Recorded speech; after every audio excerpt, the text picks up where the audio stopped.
You're watching, yes, the Yankees Entertainment and Sports Network.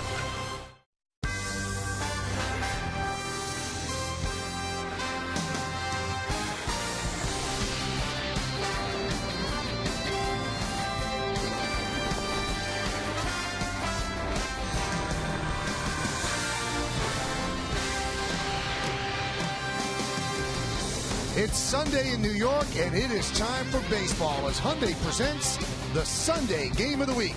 It's the New York Yankees against the Detroit Tigers in the rubber game of a three-game set from Yankee Stadium in the Bronx, New York. Hello, everybody, and welcome to Yankees Baseball. Along with Ken Singleton, I'm Michael Kay. Well, the Yankees took the first game on Friday, and then the Tigers yesterday won by a score of 9-3. Now, for the rubber game, we have a good pitching matchup, at least on paper, two veterans who have done it many times before. So let's take a look at the New York Lottery pitching matchup. In this one, it's going to be Justin Verlander, 12-8, 3.50, against Andy Pettitte, 7-9, 4.71. And Kenny, give me some knowledge about these two. Well, Andy Pettitte's been struggling of late. He's coming up to start in Chicago against the White Sox, which he tied a season high in allowing 7 runs and 11 hits. It seems that everything the White Sox touched with the bats fell in for base hits against Andy Pettitte. He lasted just 2 2/3 innings. The Yankees lost the game by a score of 8-1. Andy's looking for a bounce back this afternoon. On the other hand, Justin Verlander has bounced back. He had lost 2 in a row. Now he has won 2 in a row. His last start against the Cleveland Indians in Cleveland on this road trip, he was outstanding. Crackling curveball, fastball upwards of 100 miles an hour. Well, it'll be interesting to see how Andy Pettitte deals with this Tiger lineup, especially the top of it. They have been money over the first 2 games. How do you stop them? We'll take a look with Kenny when we return right here on Yes.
The top of the Tiger order has certainly hurt the Yankees. Look at Austin Jackson, 6 for 10 in this series alone. Go back a little bit more. Cabrera, 7 for 17.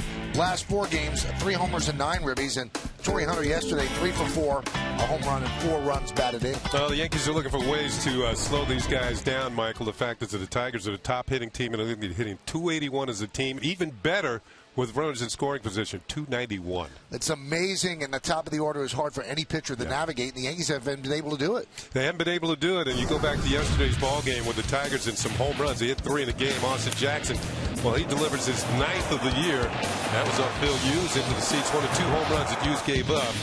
This is a pitch that Jabba Chamberlain gave up a 3-run homer to Torrey Hunter, the veteran, with his 13th home run of the year. That's the one that really broke the game open.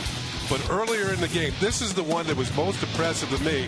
This pitch almost hit Miguel Cabrera. Instead, he hits it into the seats. His 35th home run of the year, his 4th 35th home run or more season with the Detroit Tigers. Well, now Andy Pettitte has to solve those problems. When we come back, lineups. First pitch baseball, Yankees and the Tigers. Next on Yes, you can count down that number on the left, and we'll be in a commercial in that time.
Kia Optima Limited Midsize Sedan. Elegance, performance, technology. By Centerlight Healthcare. Centerlight, proud sponsor of the New York Yankees. And by your Tri-Honda dealers. Hurry to your local Tri-Honda dealer for great deals on the 2013 Pilot. All right, so a view from above of Yankee Stadium on 161st Street and River Avenue. And there is Andy Pettitte about to take his warm-ups. And now let's take a look at the Tigers starting lineup that he has to navigate. It's a tough one. They can score, especially the top of the order as we have detailed. Austin Jackson in center field has had a great series. He'll lead off, batting second. Playing right field, Torrey Hunter. Miguel Cabrera at third base will bat third. Cleaning up, first baseman Prince Fielder. Victor Martinez, the DH, bats fifth. Batting sixth, the left fielder Matt Tuiasosopo. The second baseman Hernan Perez will bat seventh. Batting eighth and catching Brian Pena. And Jose Iglesias, the shortstop, will bat ninth. Veteran Andy Pettitte on the mound this afternoon. Will face Austin Jackson in just a moment. These are the numbers for Andy's season, and he's trying to work his way back to 500. He's made 20 previous starts, 7-9, and 84 strikeouts, 120 in the third innings. Let's check out our pitcher scouting report, brought to you by your Tri-Honda dealers. Slow starts. Andy Pettitte, his last 7 starts, has given up at least 1 run in the first inning. And interesting enough, in the 20 starts he's made this year, the first batter of the game has 10 hits and 1 walk. His last win, July 11th, and if he wins today, he will tie Hall of Famer Carl Hubbell on the all-time list with 253 wins. So the Yankees come in today with a 58-57 record, and Detroit at 69-46. So this is the rubber game. Yankees won Friday, the Tigers yesterday. Jackson's ready, Pettitte's ready, and let's do it here in the Bronx. And the first pitch is a strike, and we are underway.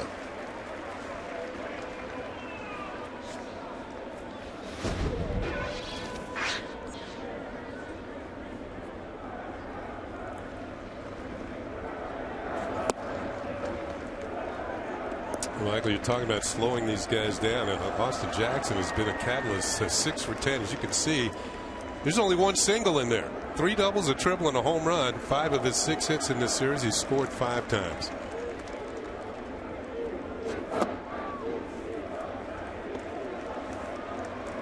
So the count now 1-2.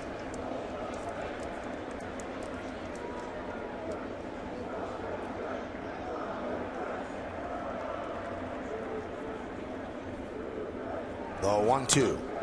Driven out to right field. Ichiro back, and he'll make the play on the track for the first out.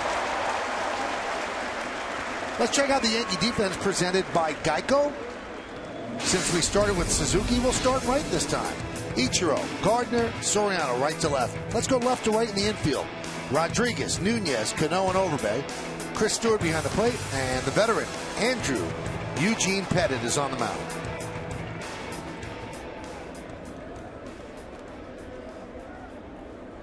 Here's Torrey Hunter. 1-0. Hunter's first year in Detroit has been a good one. Hitting .312. He's in the top 10 in hitting in the American League. Lined into right field, a base hit. Ichiro thought about trying to get him at first, and Hunter knew that he might, so he ran right through the bag. Now staring out at Ichiro as if to say, really? 2 veteran players squaring off right there, and of course Hunter's a right fielder. I wonder if he's thrown anybody out at first. I'm sure Ichiro has done it somewhere along the line. If you don't hustle, Ichiro's ready.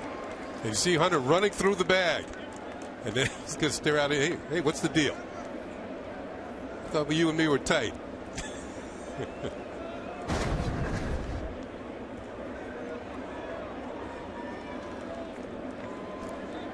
Here's Miguel Cabrera. 8-game hitting streak, 12 for 30. Each number that we can give you on Cabrera really is breathtaking. That's how good of a player and a hitter he is. If the season ended today, those would be awesome numbers. On base percentage, .455, leads the American League in hitting against lefties, over 400, .419. Kind of running out of superlatives for this guy.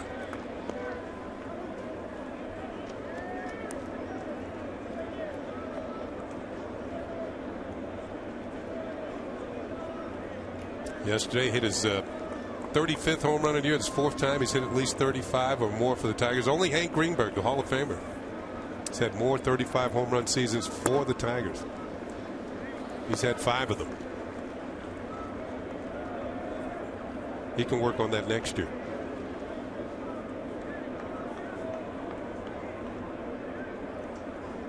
Hip is bothering him. Stomach muscles bothering him. Knee bothering him. No pitcher seems to be bothering him as he lines that one foul. As you can see, after he lines, he's limping back to the batter's box. As Michael detailed, he's got all these issues working, but it seems his upper body's fine.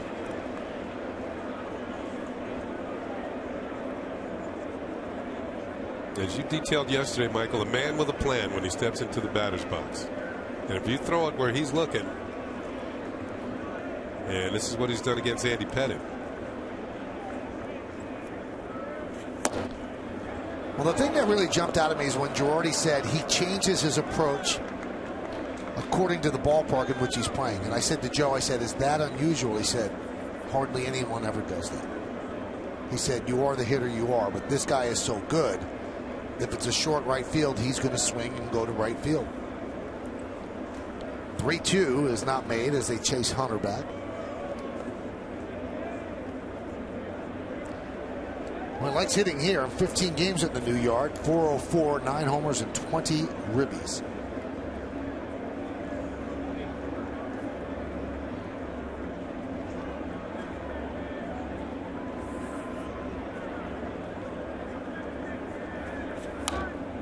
Foul back. Hunter was on the move. And the way Cabrera is running, if he hits a ground ball at any one of the Yankee infielders, it's going to be a double play at this point. So one way to try and stay out of the double play and give Prince Fielder a chance here in the first inning is to have Hunter on the move.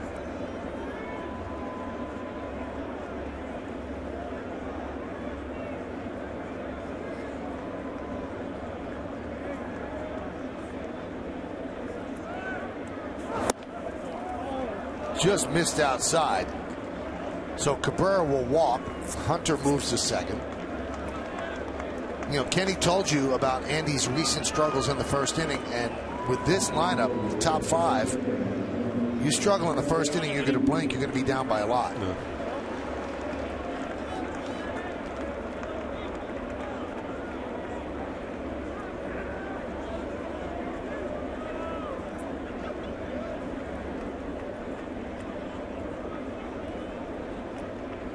Here's Prince Fielder.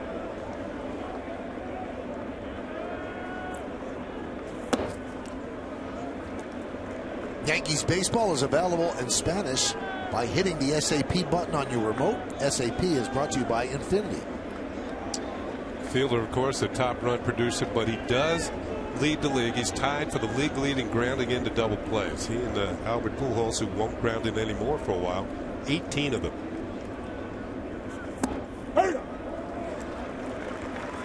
And that used to be a staple of Andy Pettitte's, the ability to get the double play and get out of a jam. It's been a little more elusive for Andy this year.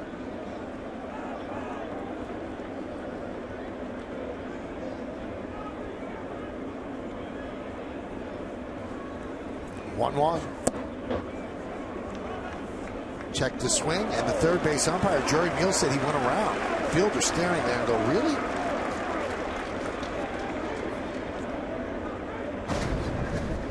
Let's see what we say at home here. Do we say really? I say really. I say really. He did not go. No, he did not.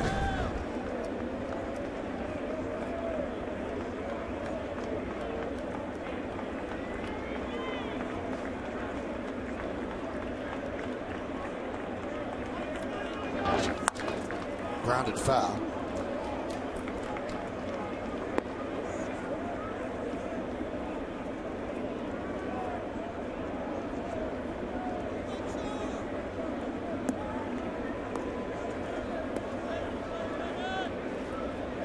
Veteran manager Jim Leyland trying to get back to the World Series with the Tigers and win it Mark Teixeira's missed most of this season.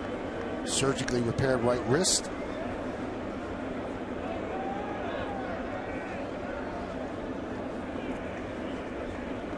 Andy checks back Hunter.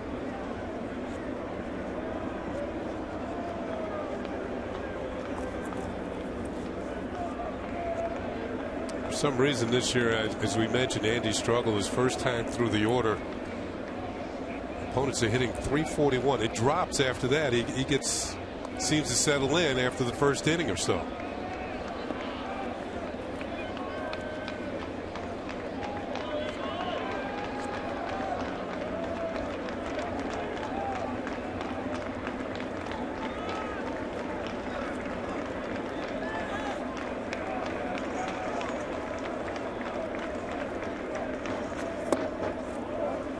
Count 2-2. Paul Emmel, the home plate ump. And with a lot of hitters, when it's left on left, you feel the pitcher has advantage. But Prince Fielder hits pretty well against left-handed pitching. He's up a 287 hitter. And of course, he's got all kinds of power.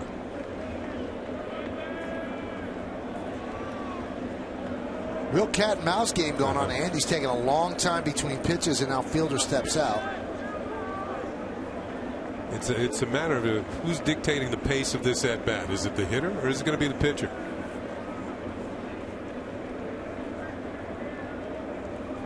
Runner goes from second, and the pitch is low, and Torrey Hunter steals third.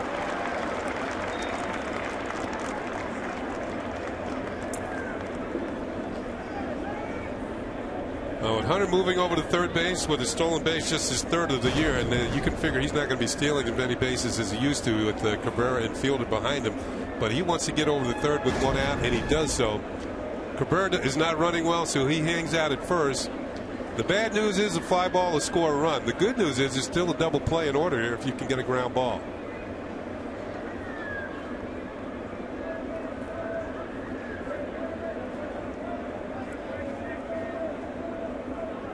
Payoff. Lined into center field. It's a base hit for Fielder. Hunter will score, moving to second. Cabrera. Fielder picks up a ribby. 1-0 Tigers. Fielder continues to hit left-handed pitching well. He's done it his whole career. And Andy Pettitte now has given up a run in the first inning in 8 consecutive starts. The breaking ball that kind of hangs in the middle. And Fielder gets to it, hits it right back through the middle for a base hit. And the Tigers are out in front. And Larry Rothschild, the pitching coach, is out at the mound. I think the Yankees have seen this before. 8 consecutive starts now that Pettitte's allowed a run in the first inning, and maybe trying to slow things down here before they get too far out of hand. Yankees worried a little bit about maybe another short outing. They called up another relief pitcher. Dylan Betances came up, and they sent down David Adams. So one more man in the bullpen, which has been overtaxed with short outings by starters. Yesterday, the Yankees used 3 pitchers out of the pen. In the open game of the series, they used 4 pitchers out of the bullpen.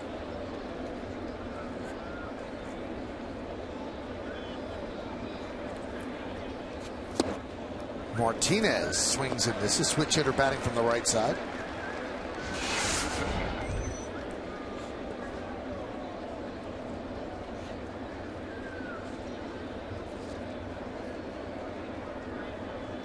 One of the luxuries that Jim Leyland has as his designated hitter's primary DH is Victor Martinez, a switch hitter. So he can just pencil him in on an everyday basis, not worry so much about the matchups. Here's the roster move that we talked about to bolster the bullpen. Betances, drafted as a starter, has been transitioned to the bullpen. He's done a very nice job out of the bullpen. Throws very hard coming out of the bullpen in relief. The 1-1.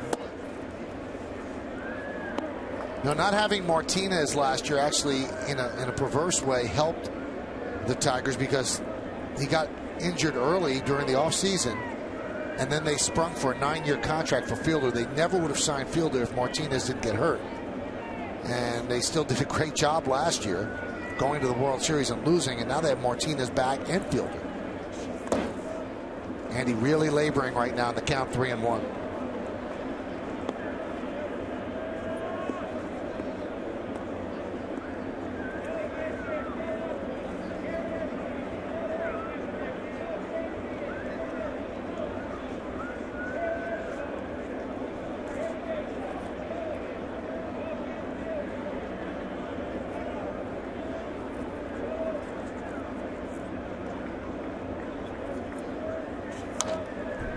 3-2.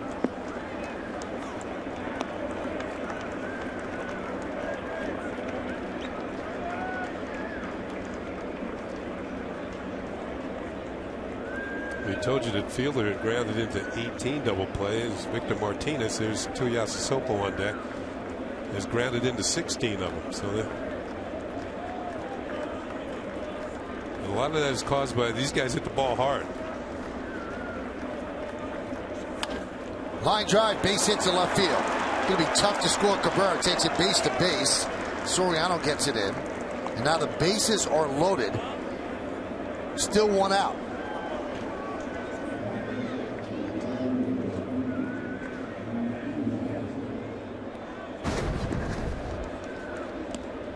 Martinez, man, that pitch is up in the zone, up where he can get to it, breaking ball, and it's twice this inning that base hits have come on sort of hanging breaking balls for Andy Pettit. As Victor Martinez has been one of the hottest hitters in the game over the last few months, delivers yet another hit. So the base is loaded for Tuiasosopo.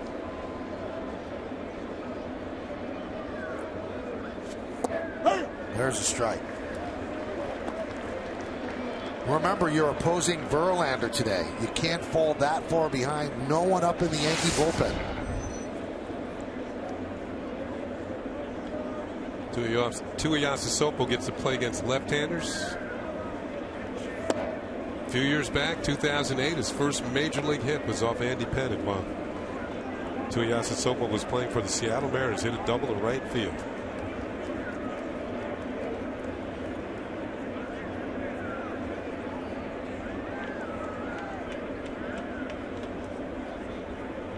One. Grounded to third. Alex steps on third for one. Over to first. It's a double play.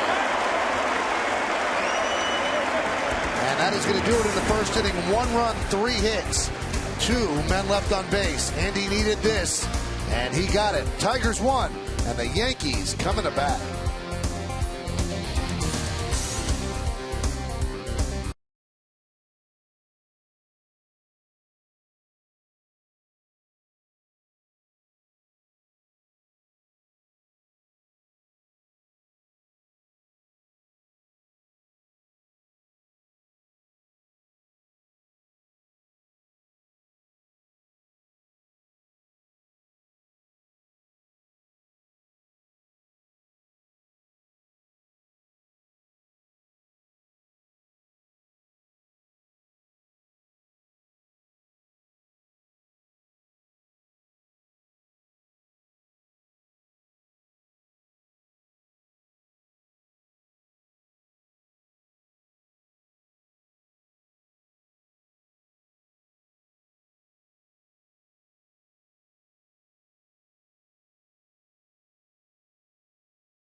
Get 1 run in the top of the first inning. Now the Yankees will take their turn against Justin Verlander, and we'll take a look at the Yankees starting lineup presented by Lexus. That man, Brett Gardner, in center field will lead off. Batting second, playing right field, Ichiro Suzuki. Robinson Cano, the second baseman, will hit third. Cleaning up third baseman, Alex Rodriguez.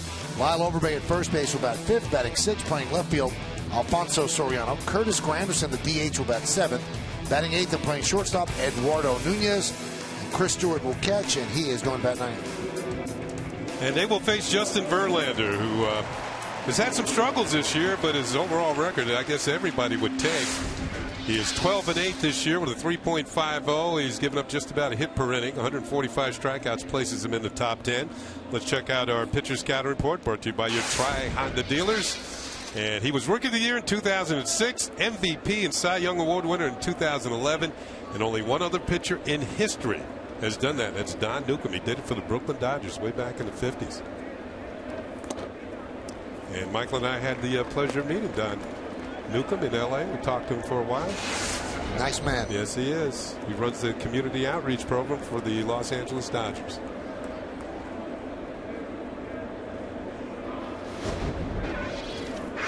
A 1-0. So you're thinking of if you make a pitcher a #1 draft pick, this is what you want him to turn out to be: Rookie of the Year, an MVP, and a Cy Young Award winner. I think you'll take that.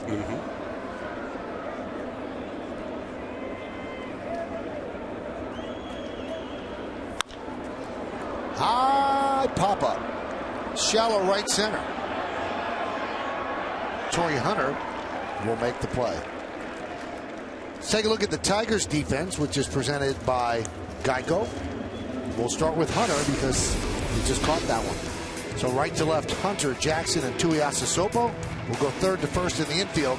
Cabrera, Iglesias, Perez, and Fielder. And Pena behind the plate. Verlander is on the mound.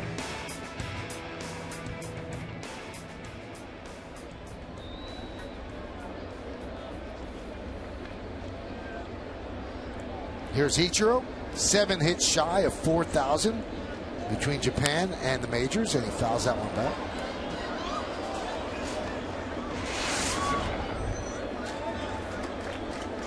Average at 282. He's had 13 hits in his last 32 at bats. Really swinging the bat well. Yeah, I'm watching Cabrera at third, and it's obvious he's struggling. I would think that somebody would try and lay down a butt in his direction if you could. Ground ball to Perez. 2 outs. Well, let's look at the game time weather presented by Bigelow Tea. 78 degrees, 37% humidity. The wind is 6 miles per hour. Increasing clouds in the forecast, but there's no chance of rain.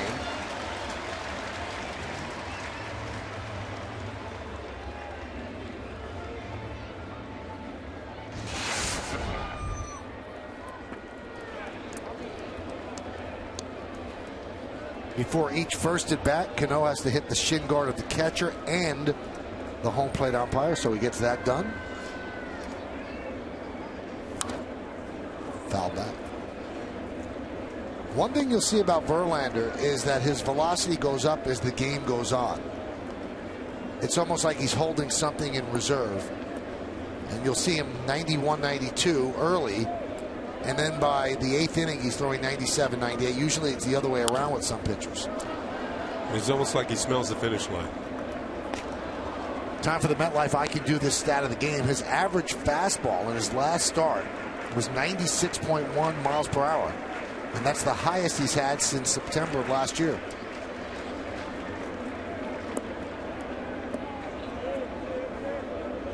So if his average is 96.1, you know he was clipping 98 at times. Well, he hit 100 in a couple of times in a game against Cleveland.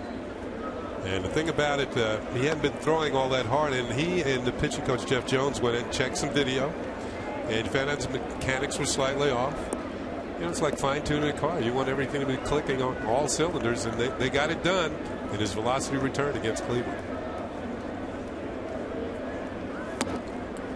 There's 94. It's always a good idea to try to get him early. A lot of veteran pitchers are like that when they're trying to find their way and what's working that day. You can get him early. And there's his average velocity. In 2010, it was 95.5, then 95, 94.7, and down to 93.9 this year, but we told you what it was last start. I don't see any 98.7.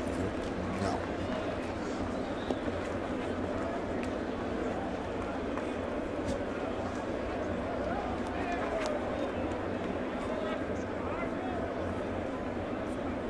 Sometimes you get that out of some of the relievers who only have to come in for 1 inning. As you were saying, a starter somehow has to pace himself during the course of the game. 2-2. Driven to right field. Hunter is there, and that'll do it. 1-2-3 inning against Verlander. We played 1 at the stadium. Detroit 1. The Yankees nothing on Yes.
What did you think of yesterday's hidden ball trick by the Rays?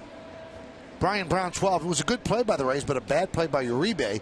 Base runners should always be aware of where the ball is. Follow Yes Network and tweet us your responses using hashtag Yankees Prius to keep the conversation going. We'll show you the play in just a moment, which is a lost art in baseball.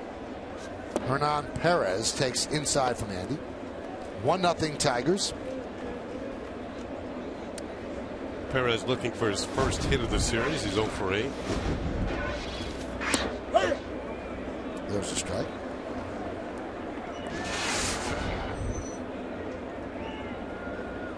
Now we're talking about that play. It was obvious the Rays have kind of worked on this before.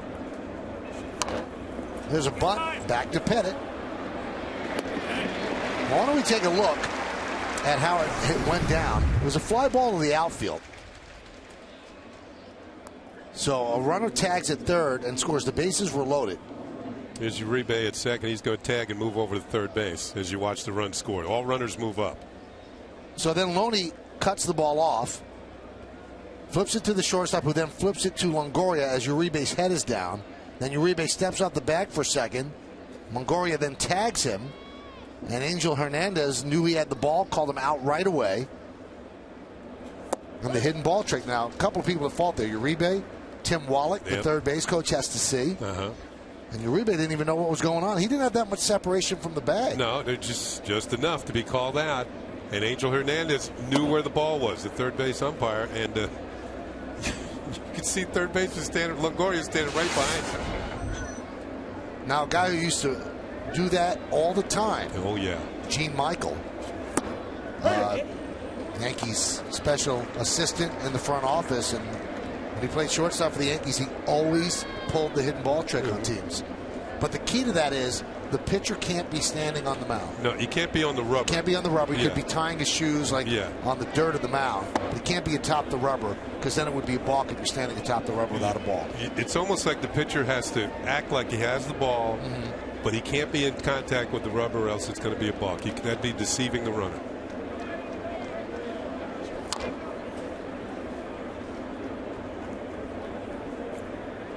I think it's great. I think it is too. I think teams should practice stuff like that. I mean, that could be. They ended up losing. The Rays lost. Nobody beats the Dodgers anymore. But could have been worse. Grab it out. You know, it could have been worse. Yeah.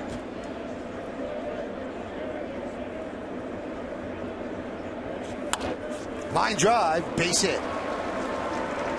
That goes into the corner. Played out there by Ichiro. He fires to second, and Pena's in there with a double. And you know what else is a lost art, Kenny? And I'm sure you've noticed it. And I was surprised in Chicago when the White Sox actually did it. Teams don't take infield practice anymore. That is Robin Ventura. Yeah. Yeah. And the manager usually calls that. And some teams will do it maybe the first game of the series. I saw that in Cleveland. And, you know, nowadays when I see a team taking infield, I get amazed to see it. And teams used to do it every day. That was a staple of getting ready for the game. Infield practice. I think that's where you could work on funky plays like that too. But I think that a lot of managers think the long grind of the season is better that the players are in the air-conditioned clubhouse than doing the infield.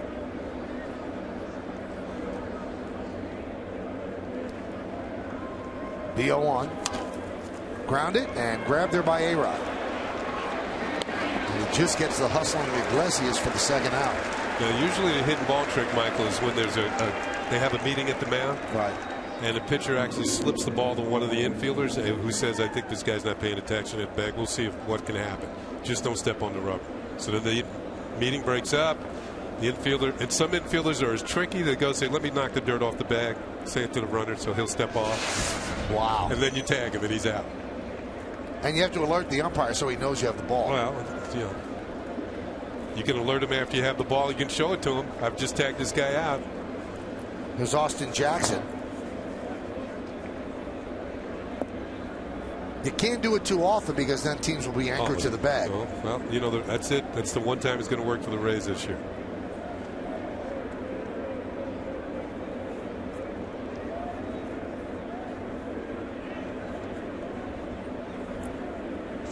Did you see after the game that picture. I saw it online. Adrian Gonzalez. Remember, the Dodgers won the game. So it's Adrian Gonzalez handed a base to Juan Uribe with a shoe taped onto the base. It was all in fun, except Uribe was not smiling as Gonzalez was cracking up, handing him this base. It's embarrassing. Yeah, well, the way the Dodgers are going now, they're having big time fun.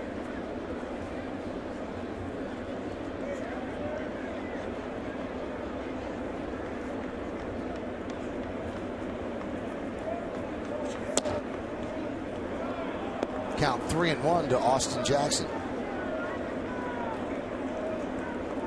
It seems like Jackson's hitting like every other inning in this series. Not a good sign. No, because he continues to get on base, although Andy got him to fly out the first time to Ichiro in the first inning.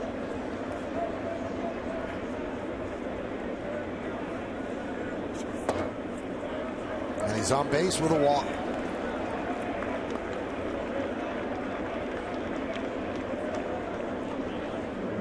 Well, they're doing with Andy what they did with Hughes yesterday. 45 pitches, and it's the second inning, and you're not going to be pitching in the 6th and the 7th if you've got 50 pitches in the first 2 innings.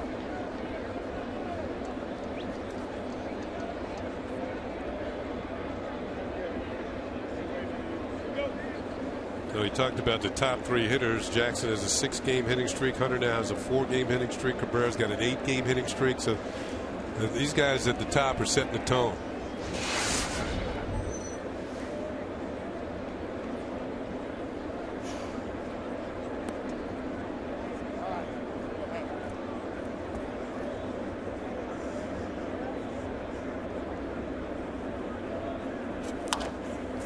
Grounded to second. Canoa's there. He'll get Hunter, and that will do it. No runs a hit, no errors, and 2 men left on base. We're going to go to the bottom of the second. A-Rod leads off.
And the Yankees finished their homestand against the Angels. The first 18,000 guests, 14 and younger, receive a Mariano Rivera poster courtesy of Catch 24 Advertising.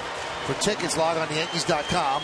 Visit the stadium ticket window, Yankees clubhouse shops, or call Ticketmaster at 877-469-9849.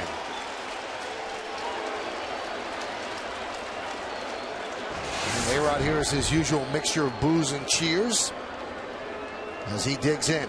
3 for 15 since coming back. All 3 singles. He did not play yesterday. Short turnaround day game after night game. Hit a couple out during BP. And there's a drive to left field. Tuiasosopo on the track, at the wall, see ya! A home run for Alex Rodriguez, and the Yankees have tied the game at 1.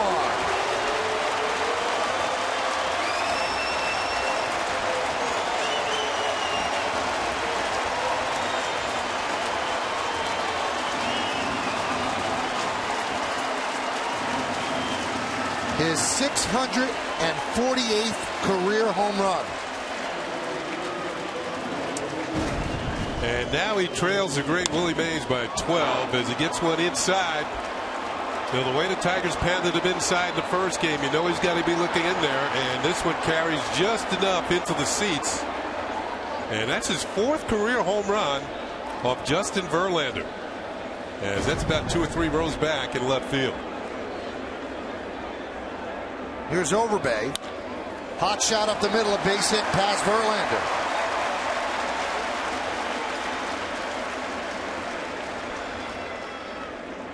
Verlander continues his good hitting at Yankee Stadium as we look at A-Rod putting back the hit. You know he has to feel good about that one. That's the best ball he's hit certainly since he's come back. As he now is also passed Stan Musial for 5th place on the all-time RBI list. He has 1,951 runs batted in. Soriano swings and misses. I was saying about Overbay as we take a look on Yesmo, brought to you by your Mercedes-Benz Tri-State dealer. There's the follow through, the swing. He thinks it has a chance, and it carries out of the ballpark. That kind of landed in the area where his 500th home run landed.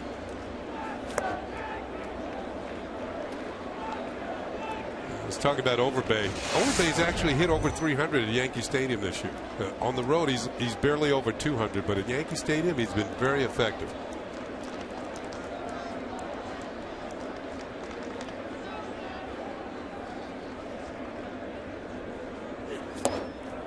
And Soriano continuing to struggle as he's looking for his 2,000th hit. He's now 0 for 10 in this series with 7 strikeouts. And a lot of it has been on this particular pitch. Slider down and away. And out of the strike zone. He's got to lay off of it.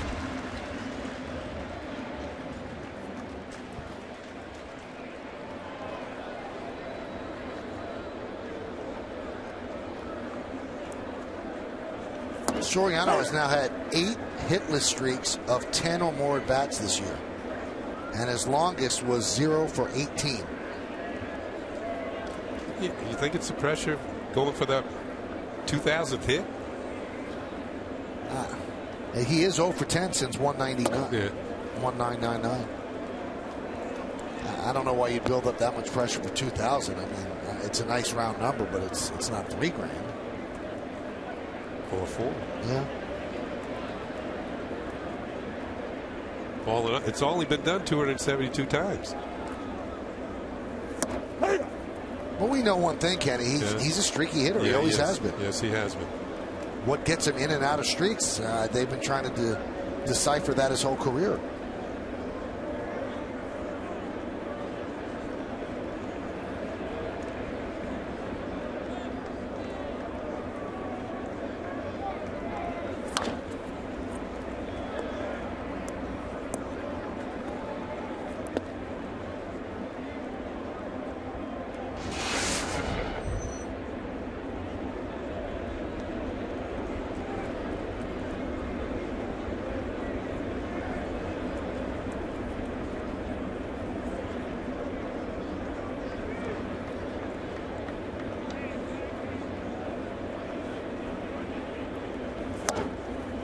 You would think that home run has to be gigantic for Rodriguez.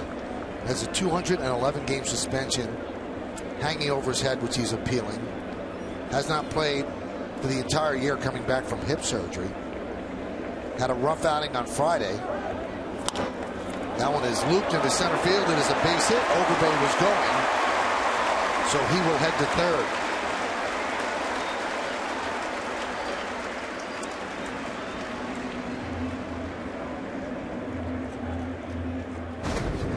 They'll take one more look, and here's Alex's reaction after the ball hits the seats. And you think about all the rehab time. You know, the pressure of, as Michael said, the suspension looming over his head. He might not play next year. He's probably thinking, when is my next home run going to be? So he hits one out, and on a more basic note, the Yankees need right-handed power. Oh. So first and third with one out, and here is Nunez chasing back Granderson. Granderson with that loop in the left field. And you mentioned that Overbay was on the move. And Overbay, once he got to second base, he looked to see if the ball was going to fall in. You're that far. If it's caught, you're going to be doubled up anyway. Just keep on going to third. That should get the run in. Jackson makes the catch. Tagging is Overbay, and it does get the run in. Sac fly for Nunez, and the Yankees have a 2-1 lead.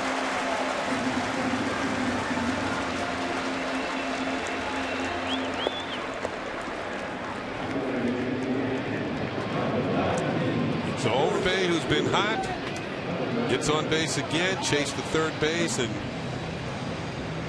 then the sac fly from Nunez. Some good situational hitting there.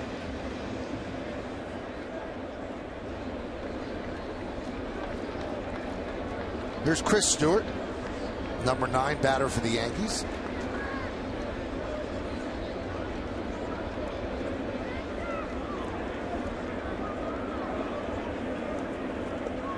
Playing catch with fielder is Verlander.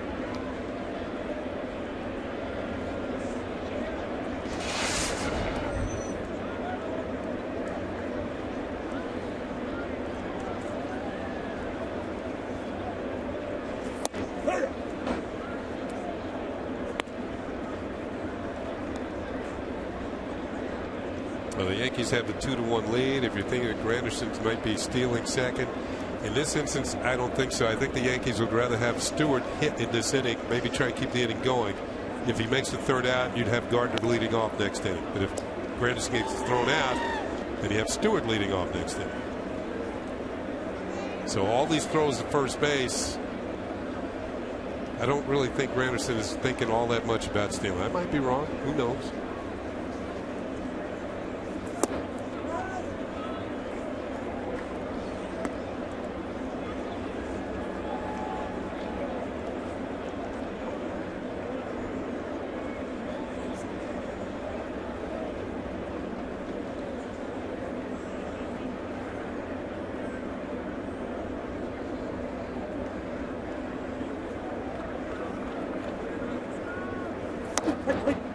Strike 3, and Stewart is down low. But the Yankees take the lead, and it all started with a home run from this man.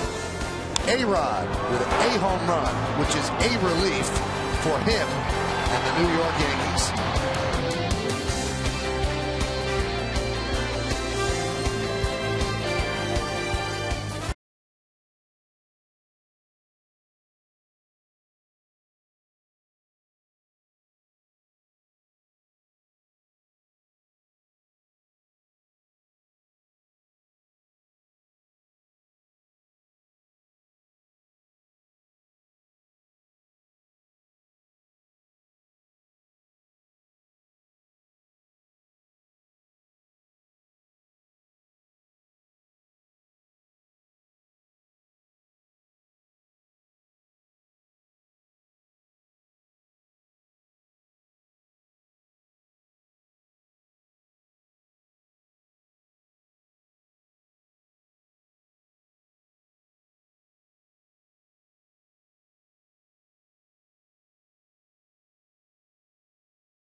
TV. If you call yourself a sports fan, you got to get DirecTV. Call 1-800-DirecTV.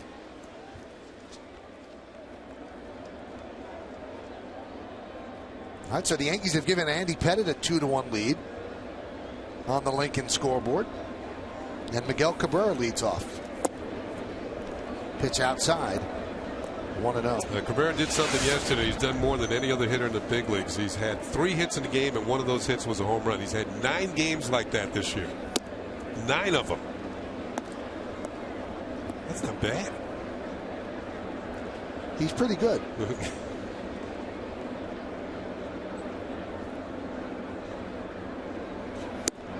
There's a strike.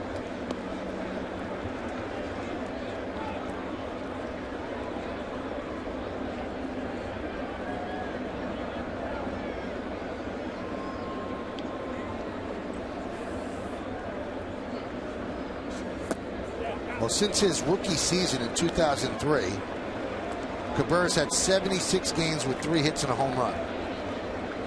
Pujols has also had 76 games since that time. Next on the list is A-Rod with 63. Grounded to short, Nunez. And Cabrera simply can't run. 1 away.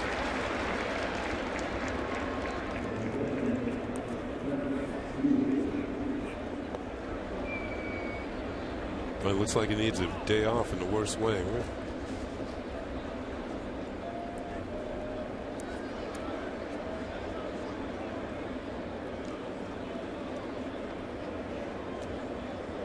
Tigers go to Chicago tomorrow. There's no day off involved. Well, Jim Leland has spoken with the doctors and the trainers. And he asked them, if I play him, can he get worse? And will it stop him from healing? And they said, no, it can't get worse, and it will not stop him from healing. Their next scheduled day off is a week from tomorrow.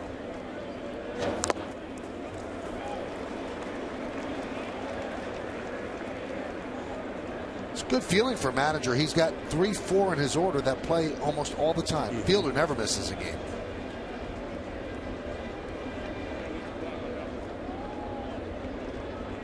Was this 459th straight game, I believe, for him? He actually DH'd one of the games here. So it's kind of half a day off for Fielder. They have 459, which is the longest streak of its kind in the bigs.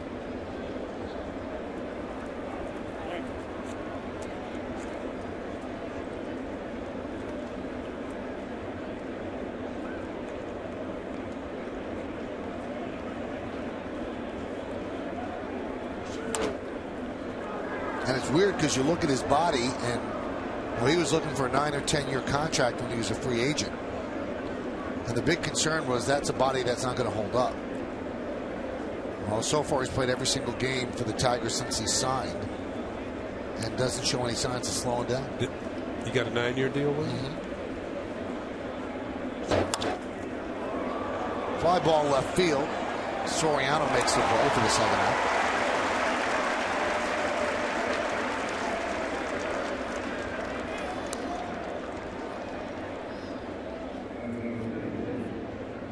If I remember correctly, he was kind of a late signee as well. Well, they were waiting for the market to develop, and then when Martinez got hurt. Yeah. And Milwaukee's probably kicking itself because it decided it couldn't afford both Fielder and Braun. So they signed Braun to the long-term deal. And now with Braun's 65-game suspension, is he really going to be able to be the face of the franchise? Well, they owe him over $100 million. Yes, they do. And he's pretty much immovable. So you're going to have to somehow rehabilitate his image.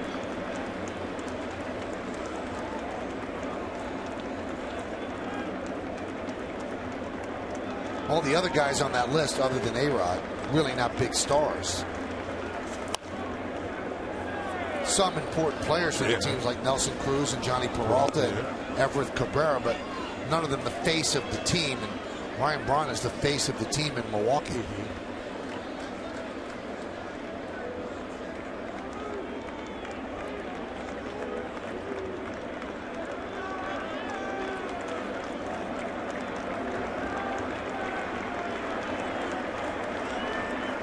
The 0-2. Grounded softly to third. And Alex boots it.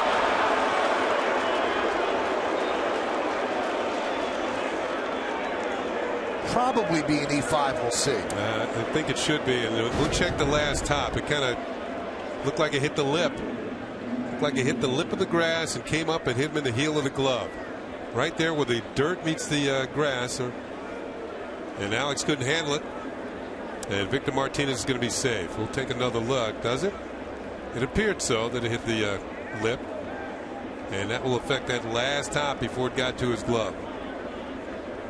Well, maybe not. It did hit the lip, but it hit the heel of the glove, and that's an E5. Pitch to Tuiasa Sopo was up and away.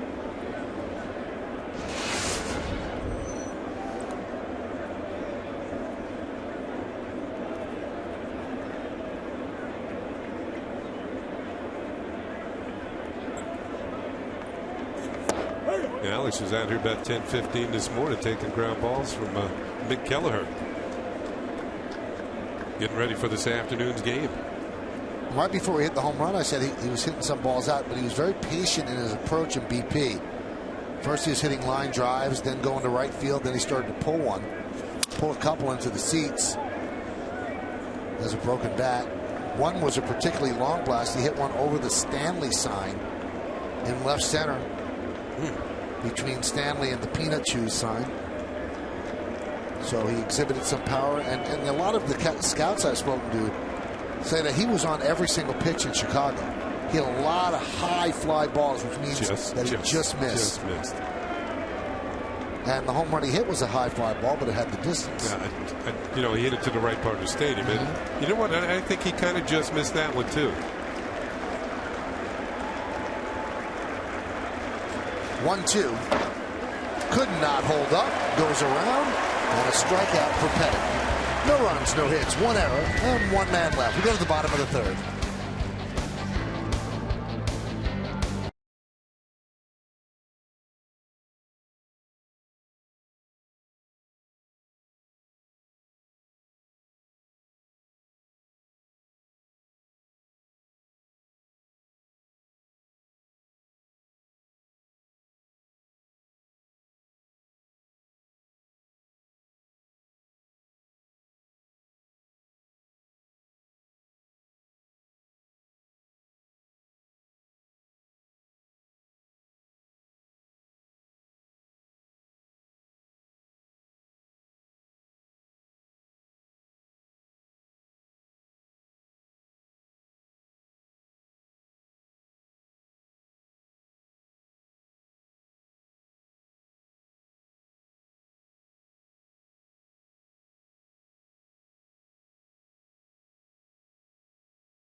Watch live Yes Network Yankee games on your PCs or laptops with Verizon Fios. Get a full season of live Yankee games on the go for just $29.99. If you're a Verizon Fios TV customer with Fios Internet, go to YesNetwork.com to get more information and subscribe now. Top of the Yankee order against Justin Verlander. Yankees on the Lincoln scoreboard lead 2-1.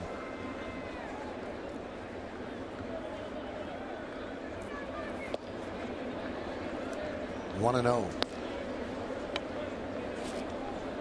Well, maybe Gardner was going to test Cabrera at third base. Cabrera's already in on the grass.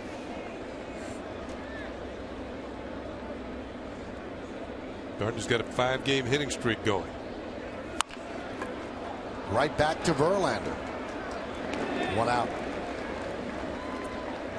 In fact, the top 3 hitters for the Yankees all have 5-game hitting streaks going.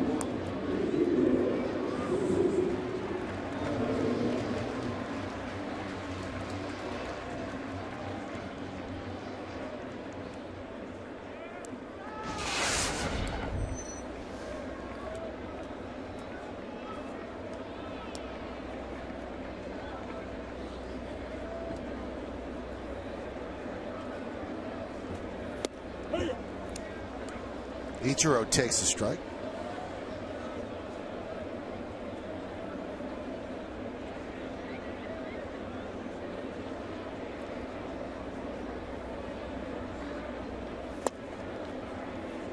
The 1-1.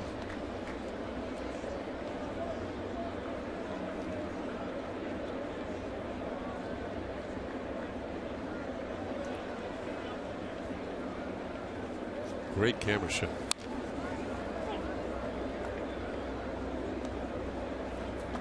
You can see how shallow that Tuiasosopo is playing in left field, and the deepest of the 3 was Torrey Hunter in right.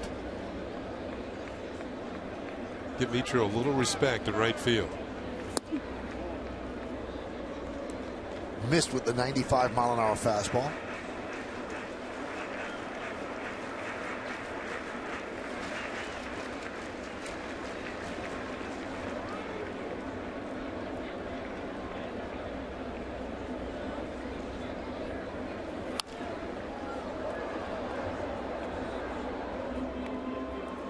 You know, you're looking at that shot from left field. It kind of gives you an idea of what an outfielder's looking at, and it's really cool. I just kind of bring back memories. Just didn't want the ball to go over my head. It looked really silly when that happens. Kenny, we have to send out congratulatory wishes to our buddy Sweeney Murdy, Yankee reporter for WFAN. His wife Jessica gave birth to Ryan Gabriel Murdy on August 10th. 8 pounds 10 ounces, 21 inches long. And that's a fly ball to center for the second out. So Ryan joins little baby sister Cece. Congratulations to the Murdy family. Be looking for a bigger house pretty soon.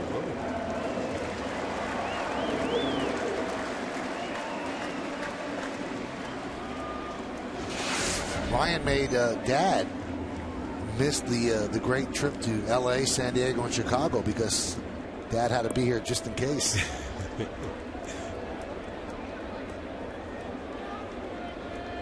Here's Cano. And there's a strike. Cano 16 for 75 with only 1 home run since the All-Star break.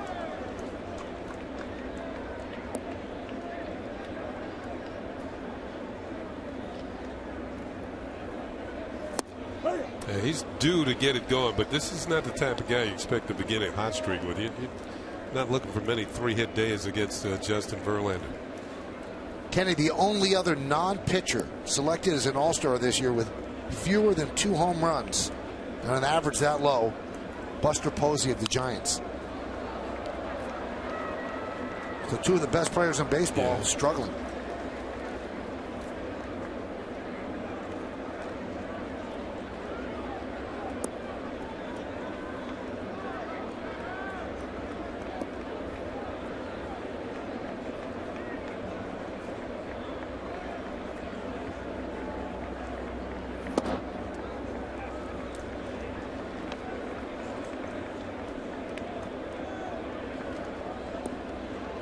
As good as Verlander has been over the years, he's just 5-5 against the Yankees. Hammered the other way, and that is going to be a base hit. It bounces into the seats for a double. Well, there's one.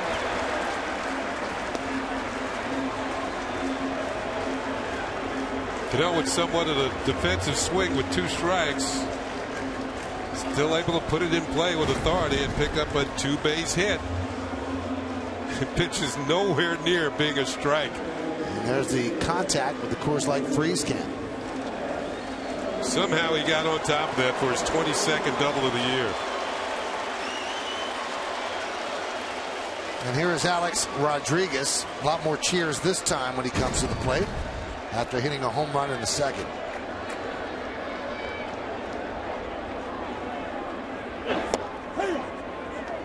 Oh, did you hear the grunt after Verlander threw that one? 98 miles an hour.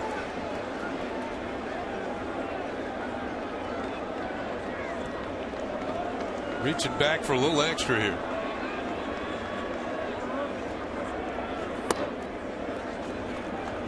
One and one. Let's listen.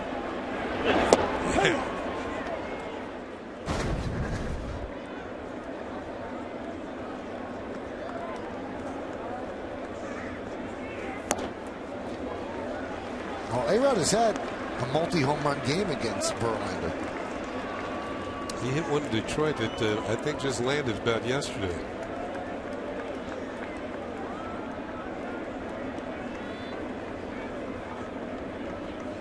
Last 3 regular season starts against the Yankees by Verlander, A-Rod's hit a home run.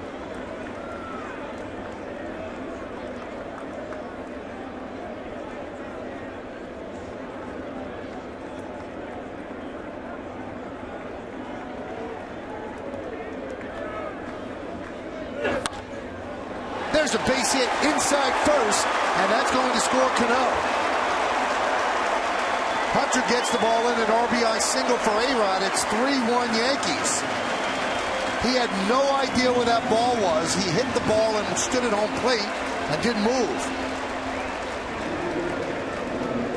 Until he saw the first base umpire, Chris Conroy, give the signal that it was a fair ball. Now watch this.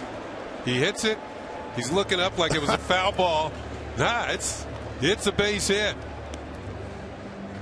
And collect another run batted in.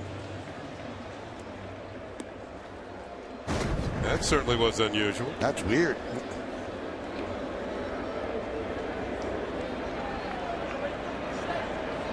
So Cano scores the 3rd run. A-Rod picks up his 2nd ribby. And some smiles on the Yankee bench.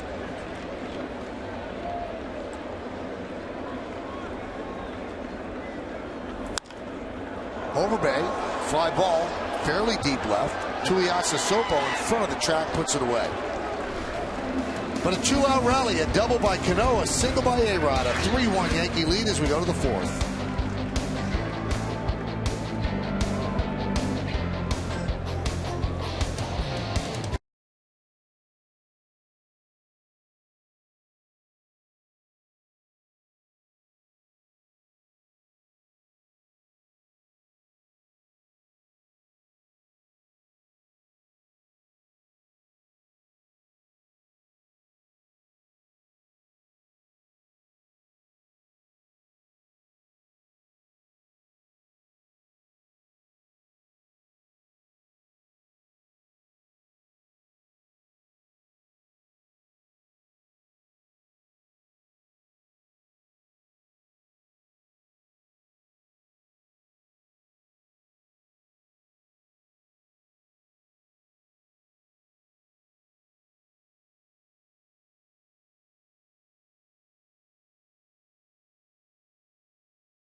1-866-NY quits for free help today. Justin Verlander is one of 2 pitchers to win the American League Rookie of the Year award with the Tigers. Who's the other? We will find that out in the bottom of the 4th. Benjamin Moore scoreboard, 3-1 Yanks. And the pitch to Perez is low, 1-0. Troy Benjamin and John Moore going to keep that up the entire inning. I think they are. There it goes. There it goes.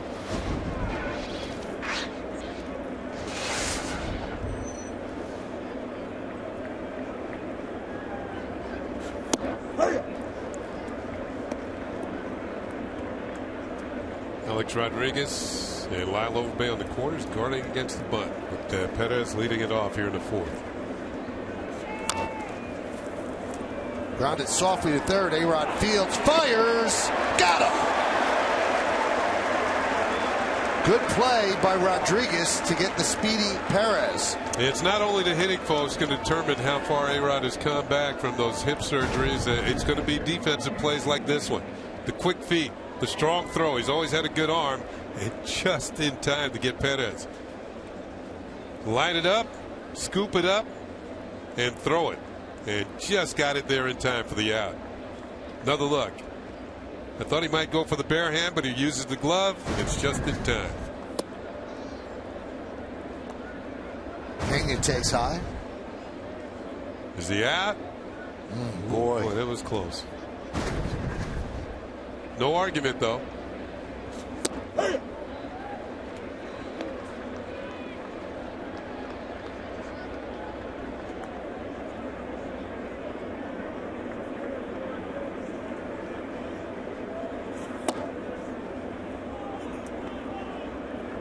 Two and one.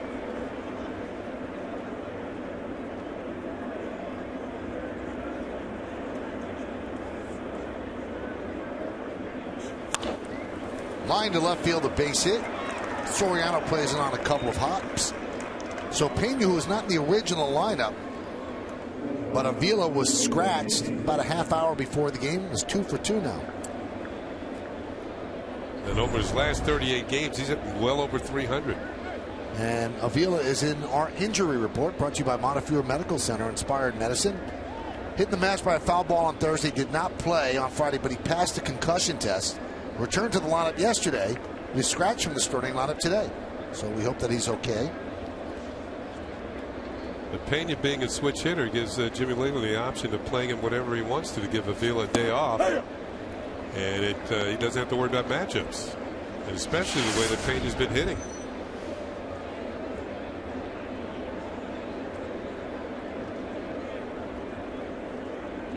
Michael, you were talking about Iglesias, and we have been about his fielding, and we also talked about his hitting over 300. But when he was with the Red Sox earlier this year, he put together an 18-game hitting streak. And that has propelled him to that 300 batting average this late in the season. He's the American League Rookie of the Month in June, where he hit 395 in June. Scored 17 runs as well. The 0-2. Swing and a miss. 2 outs. Andy Pettit's second strikeout, and it's that cutter down and in. Iglesias over the top. And that's been a staple of Andy's career.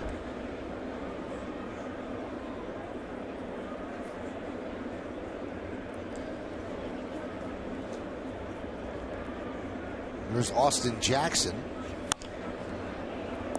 Fouls that one off.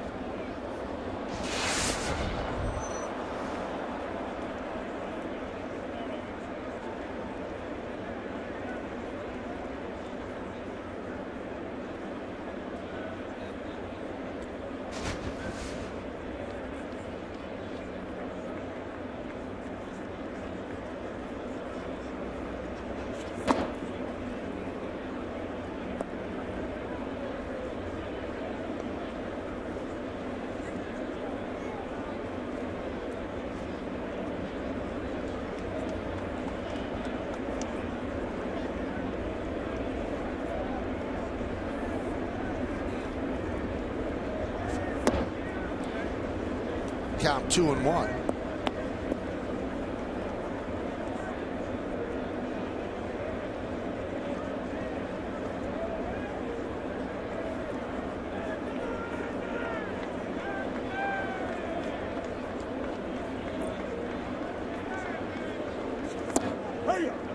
Count 2-2.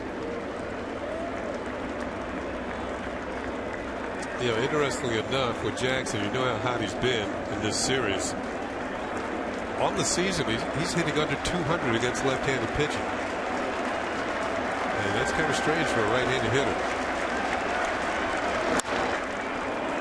And that extends his hitting streak to 7 straight.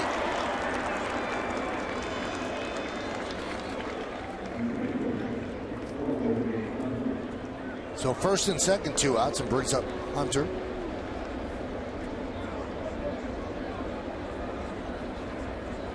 Tigers have out hit the Yankees 6-5, but the Yankees are leading 3-1.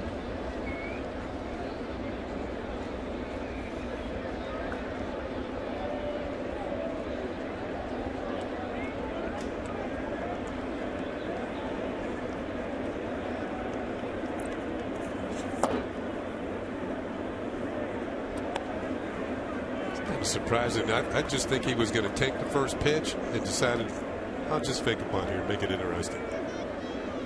Because with the 2 men on and he representing the go-ahead run and 2 outs, I think Torrey Hunter's thinking swing here and not bunt.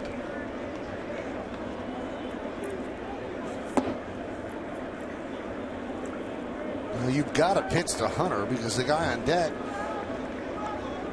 is Miguel Cabrera.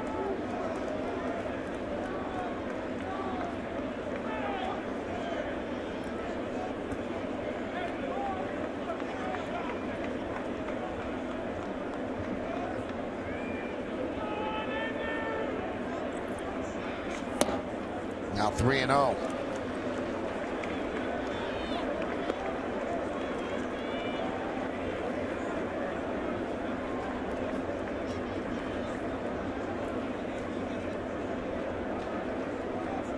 And when this lineup turns over, starting with Jackson, the heat is on.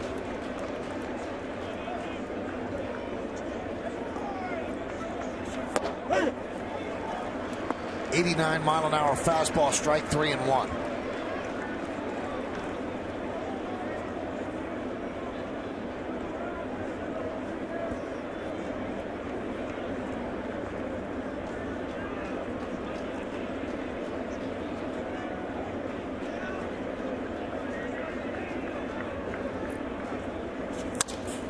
Ground ball to second. Sounds like a broken bat. Cano makes the play, and Andy gets out of trouble. No runs, 2 hits, 2 men left. We're going to the bottom of the 4th. It's 3-1 Yankees on Yes.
one of 2 pitchers to win the American League Rookie of the Year award with the Tigers. Who's the other, Kenny? I think it was 1976, Mark the Bird Fidrich, I believe. Yeah. Pay the man. Well, I was around then.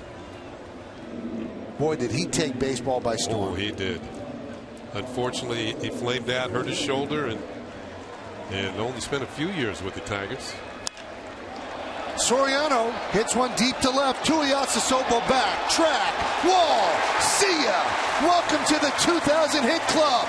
Doing it in style with a home run.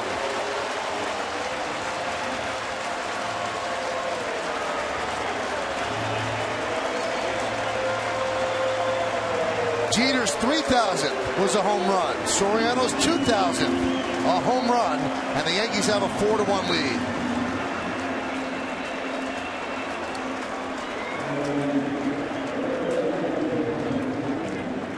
Leading off the inning,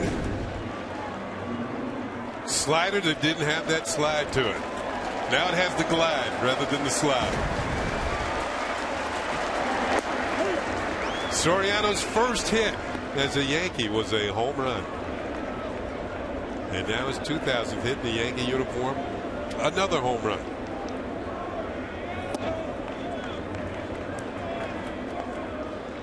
And he becomes the 16th active player with 2,000 hits.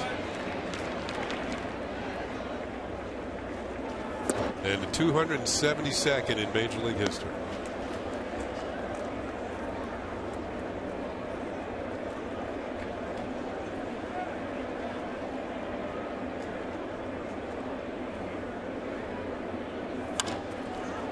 That one is driven out to left field. Tuiasosopo there to make the play. Soriano becomes 273. There had been 272.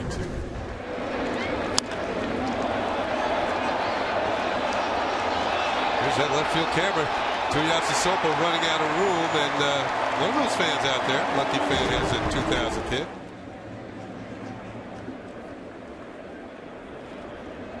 Yeah, had that smile the first one. After that first one, way back when.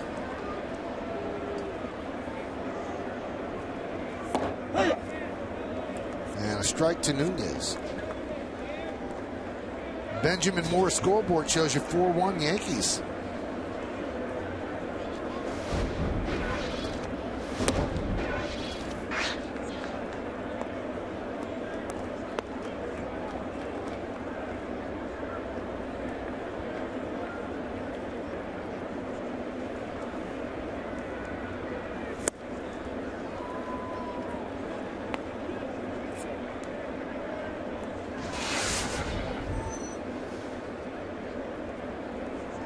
Home run power by the Yankees today. We're talking about right-handed power. They're searching for it all year. Check swing. Did he go? Yes, he did. And he's tagged out by Pena. 2 outs. Let's take a look at Soriano's home run on one of our favorite toys, Yes View.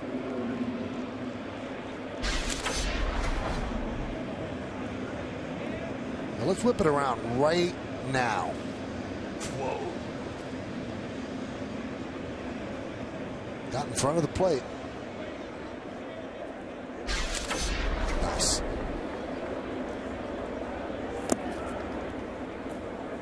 Count 1-0.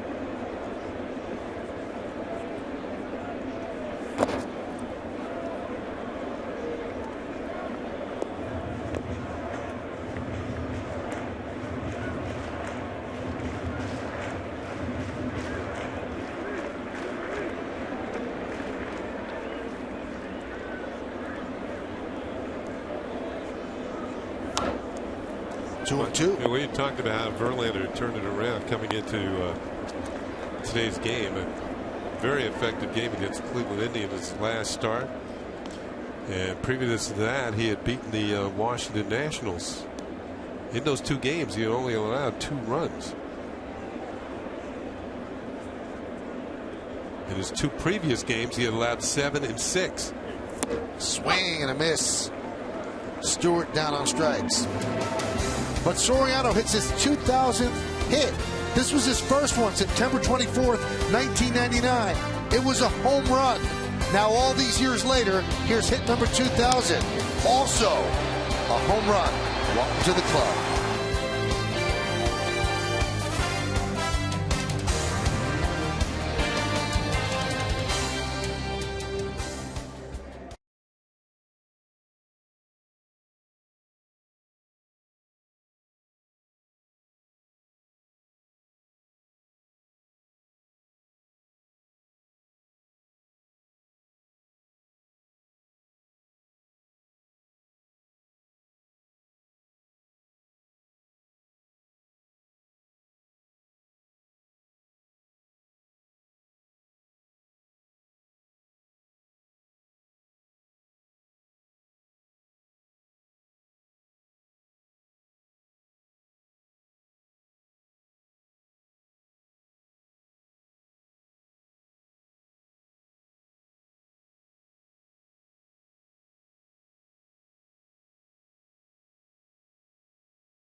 Set here at the stadium. A look at Manhattan and Central Park as the Yankees lead 4-1 here at the stadium in the Bronx.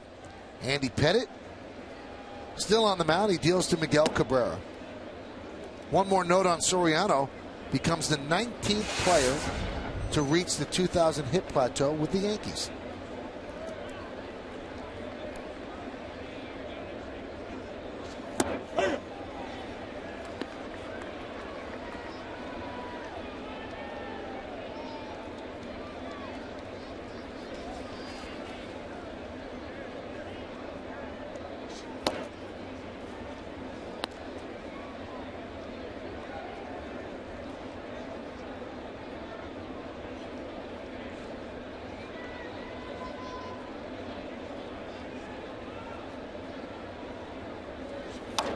Fouled away.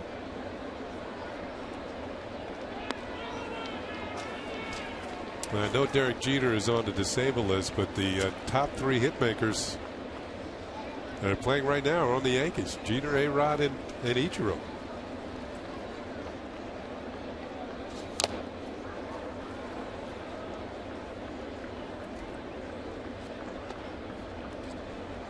Andy Pettitte now with a 3-run cushion.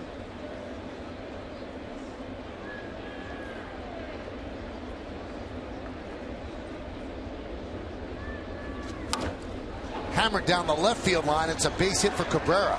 Playing it out there is Soriano. Let's see if Cabrera goes for 2. He is going to go for 2. The throw was cut off, and then they flip it to Cano, and Cabrera just gets in there. He is really laboring on the base paths. This is going to be his 22nd double of the year, and it would have been a lot easier if it wasn't for that left leg that he's having problems with. And you can see he barely is going to beat the throw. Cano slaps slapped it right on the bad knee. Soriano getting it back in. Cut off because it was offline.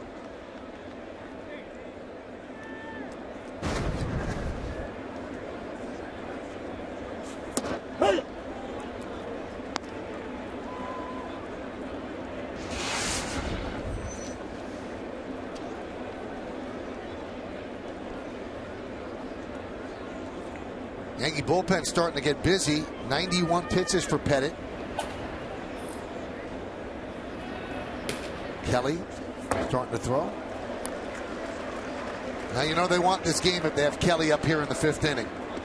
Well, a chance to take the series 2 out of 3. You'd like to see Andy get through this inning and maybe a little bit more if he can. So the Yankees might not have to use that extra pitcher out of the bullpen, and Andy would have a chance for victory if they can hold on to the lead. The Yankees don't have a day off until a week from tomorrow.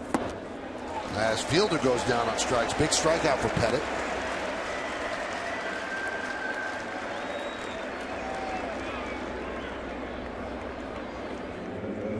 Third strikeout. Bounces back from the leadoff double, but still not out of the woods. Got some tough hitters coming up.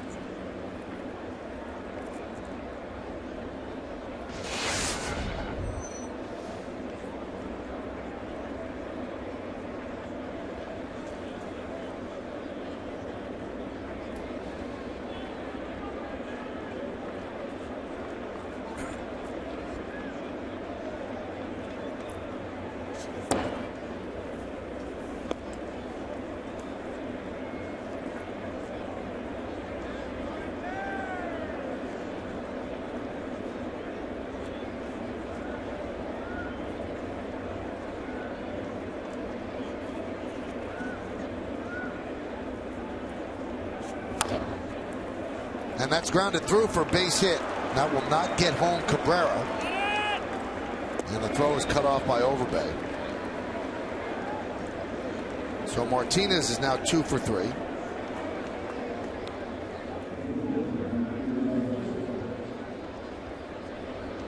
And how far will they let Andy go? Yeah, we're talking about how hard Victor Martinez has been. June 28th, he was hitting .225, but he's up near .400 since then.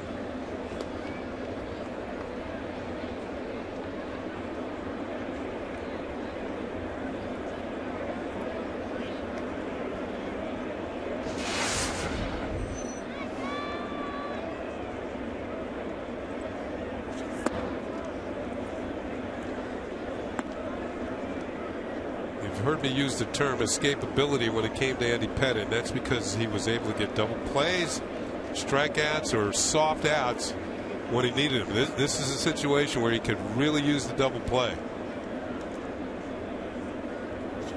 He got a soft out from Torrey Hunter to end last inning with a couple of men on base, a slow roller to second, took just enough off a pitch to get him out in front and get the ground ball.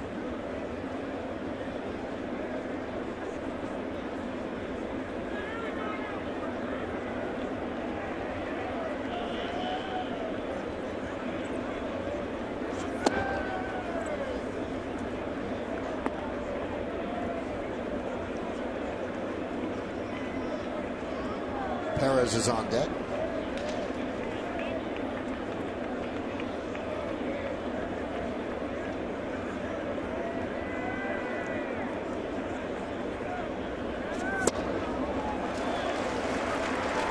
Two and two.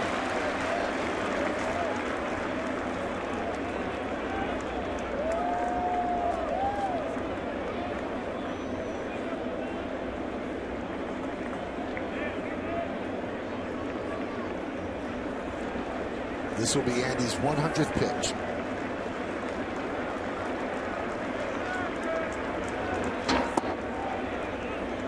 Three and two.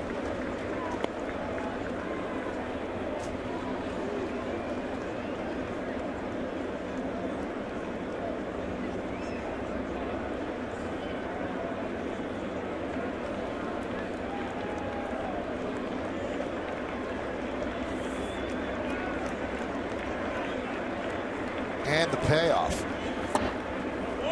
Walked it. Bases are loaded. And Girardi's going to have to come get Andy. Yankees need to start winning games. They have a 4-1 lead right here. And this lead is in serious jeopardy. So Girardi's going to go to what he thinks is a better pitcher, Sean Kelly. That's how close that 3-2 pitch was. Yeah, he came and with the breaking ball, and it was just low out of the strike zone. So Andy Pennett's going to have to leave, despite the fact he's got a 3-run lead.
Joe Girardi makes the call to the bullpen, brought to you by AT&T.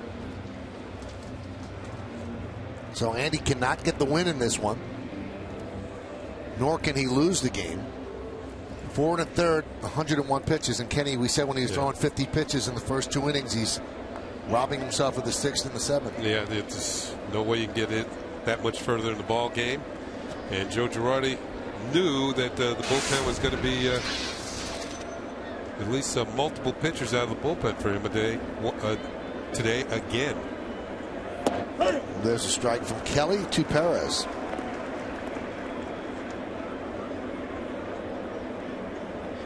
Kelly, a strikeout pitcher, 45 strikeouts in his last 32 1/3 innings.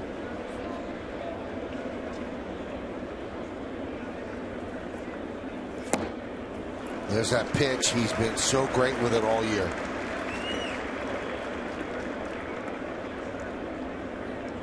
Quickly jumps out in front of the rookie second baseman.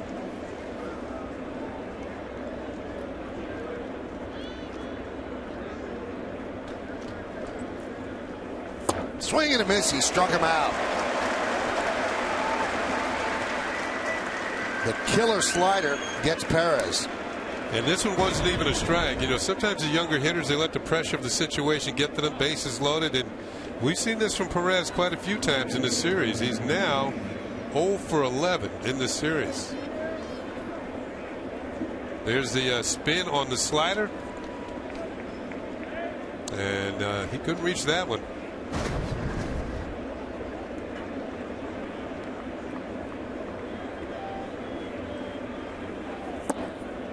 Pitch to Pena, misses. Bases loaded, now 2 outs.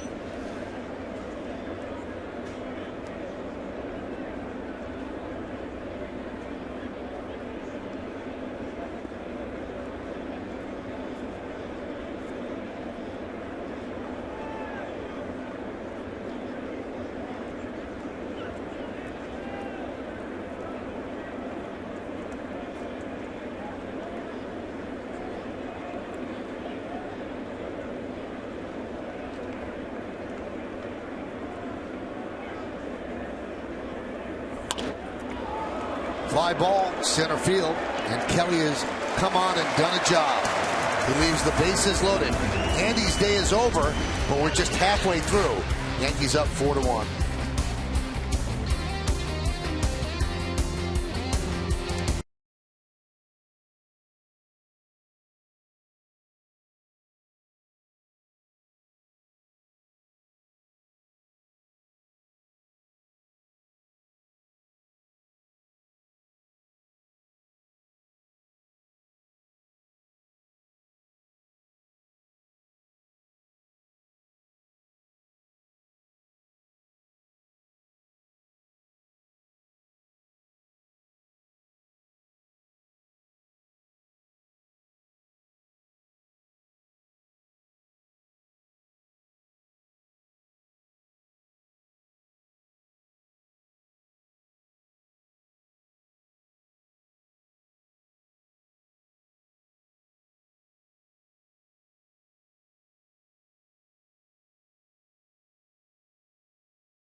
GMC. Introducing the all-new 2014 GMC Sierra.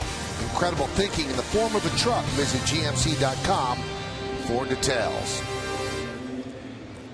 All right, so Sean Kelly gets the final 2 outs of the top of the 5th. Leaves the bases loaded for the Tigers. And now the Yankees go to the bottom of the 5th. And Verlander will face the top of the Yankee order. Gardner, Ichiro, and Cano. And if anybody gets on, A-Rod.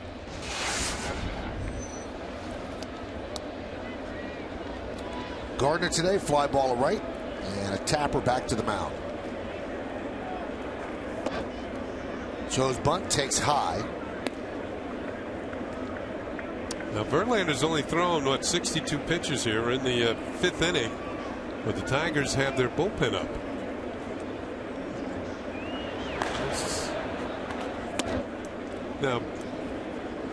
Now Benoit, he's the closer, but he generally gets up during the course of the game just to throw a few to the mid in case he's needed a little later on. He hasn't been in this series. 2-1. Tigers have a lot invested in Verlander. End of March, end of spring training, they announced an extension they signed with him. He signed with them through 2019. So over 7 years, they will pay him $180 million as a vesting option for 2020, which would take the total 8 years, $202 million.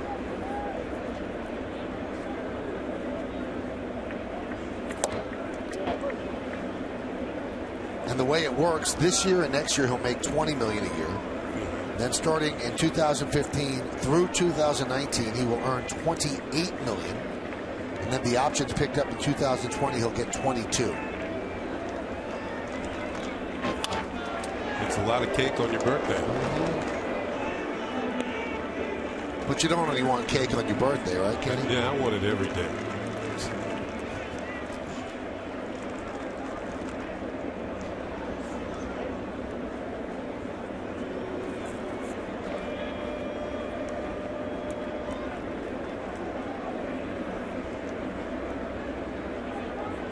As if I could. You can't do that.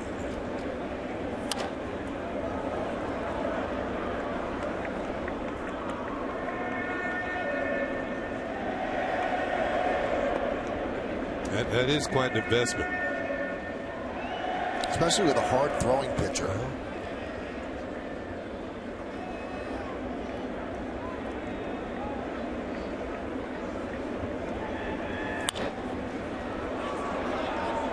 Fly ball shallow left. Tuiasa Sopo puts it away. Fans, Wednesday night, Michael Kay sits down with fan favorite Willie Randolph for a new GMC Presents Center Stage. Six-time world champion reflects on his storied playing days with the Yankees and his managerial stint with the New York Mets. It's a new Center Stage Wednesday at 11, only on Yes. My favorite guys around. Willie Randolph, you must have had a good time. He was outstanding, Kenny. I'm telling you, you got to watch that show. He really brought it. He had his A game. I think Willie's working for his own show. Why not? He's got all the stories. He's lived it. He's in-person witness to Yankee history. He was there during the days of the Bronx Zoo.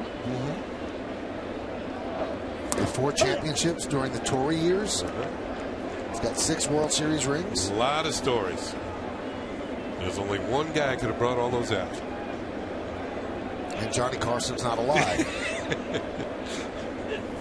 Swing and a miss. A weak late hack there by Ichiro, and he goes down on strikes. Yeah, that was a changeup from Verlander, one of his many weapons. He's going to get Ichiro way out in front here.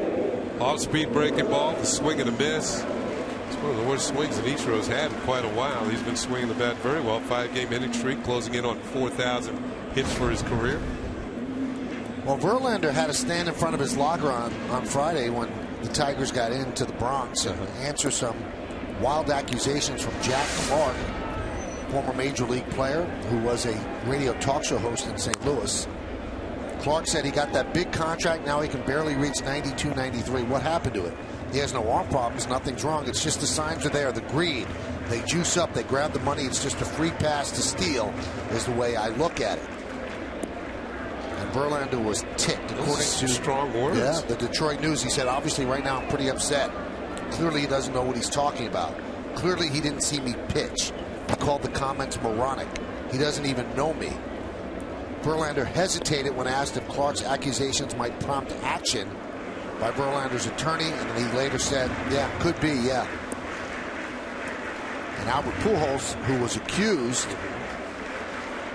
of using steroids by Clark, said that Albert's old trainer told him that he is going to sue Jack Clark, and Jack Clark lost his job over those comments.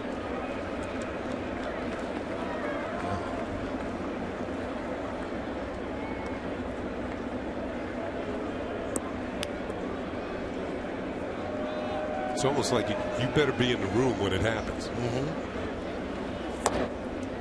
That's why I always laughed when people would blame the media. Well, you guys didn't write it in '98 when all those guys were hitting home runs. Well, you might have had suspicions. You just can't write something like that unless you have proof. And if you do write it, you're going to get sued.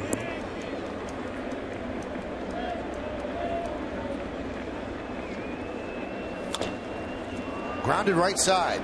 And under the glove of Perez into right field. So Cano will reach, and that'll get A-Rod in at bat.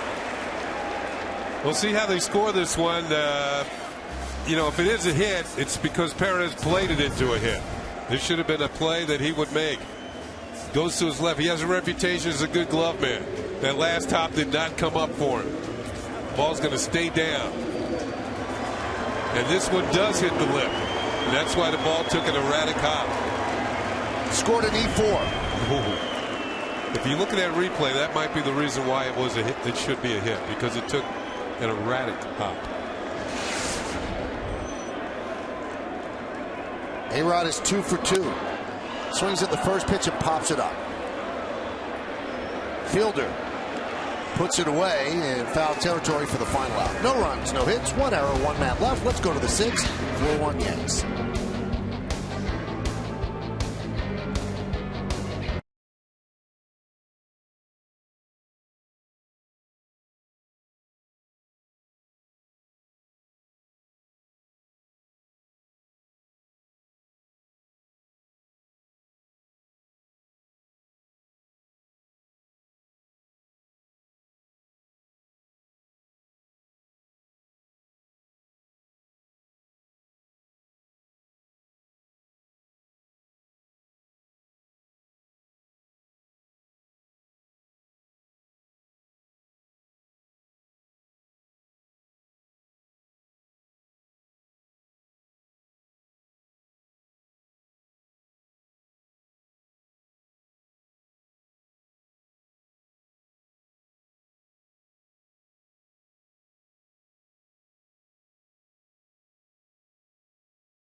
presented by AT&T. Here's your chance to celebrate the last season of a true Yankee great, Mariano Rivera, by sending him a thank you for all of the memories he's given us. Just go to AT&TMoments.com.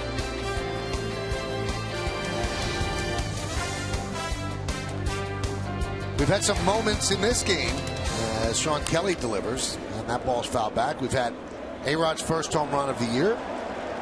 We've had Alfonso Soriano's 2000th hit, which happened to be a home run. Same as his first hit, which was a home run. We've had Andy Pettitte give the Yankees 4 1/3. Sean Kelly come on with the bases loaded and 1 out in the 5th and strike out a batter and get a fly ball to center. And Kelly's still in there.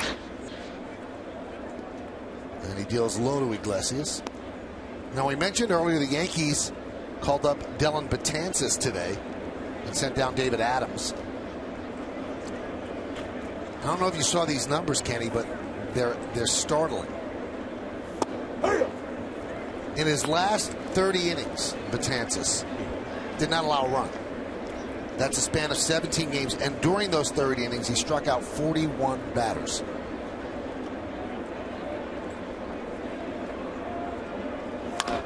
Ground ball up the middle, and Nunez grabs it, gets to his feet, fires, but Iglesias is too quick, and he beats it out. That would have been an outstanding play on most base runners, but as Michael said, Jose Iglesias has some speed, and he uses it to his advantage to pick up an infield hit. Ranging far to his left, unloading quickly, but you can see the speedy Iglesias on with an infield hit. And I told you earlier, Iglesias had put together an 18-game hitting streak with the Boston Red Sox. Only one hitter in the league had a longer one this year, and that was his, at the time, teammate Jacoby Ellsbury, who had a 19-game hitting streak. There's Austin Jackson against Kelly.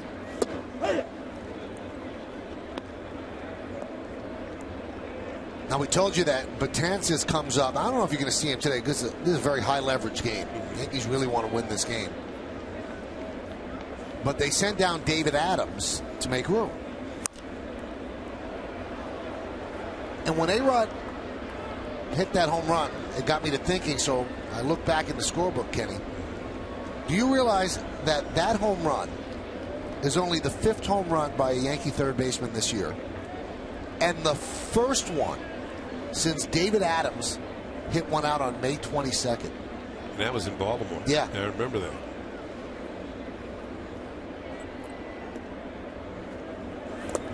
Because I think Adams hit 2 that series, and those were his first 2 and only 2 major league home runs. Yep. Boone Logan is up. So when you consider the Yankees are a game over 500, and from a power position, they've gotten 5 home runs now.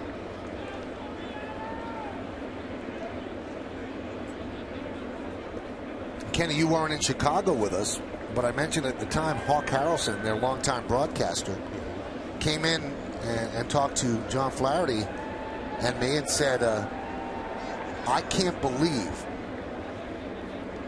the job that this team has done to be where it is with the numbers they have and the guys that they've run out there with all the injuries. As Jackson's down looking, I think you have to look at it that way. Nobody wants to say this is their limit, but you know, now they're starting to get players back that obviously have a track record. Yeah. But when you consider all the man games that they lost, that they've been able to, you know, at least say they're still in the race right now, it's pretty remarkable. Yeah, you know, everybody talks about the numbers that are missing for the players that quality players have been out during the course of the season. But what happens during these ball games is that the pitchers that are facing the Yankees, when they have all their star players in the lineup, they have to try. It's harder to navigate through the lineup. They have to throw more pitches. They have to be very careful. Against some of the backup players, here it is. See what you can do with it, and the pitchers can get through the lineup quicker. Torrey Hunter with a fly ball to left center. Going back is Gardner, and he makes the play on the run for the second out. That ball kept carrying. And Gardner got a good jump, covered a lot of real estate, and hauled it in for the second out. Yeah, there's a lot of stadiums in this league that would have been a home run as Hunter hit it pretty well. You can see Gardner was playing towards right center field. Long way to go for it.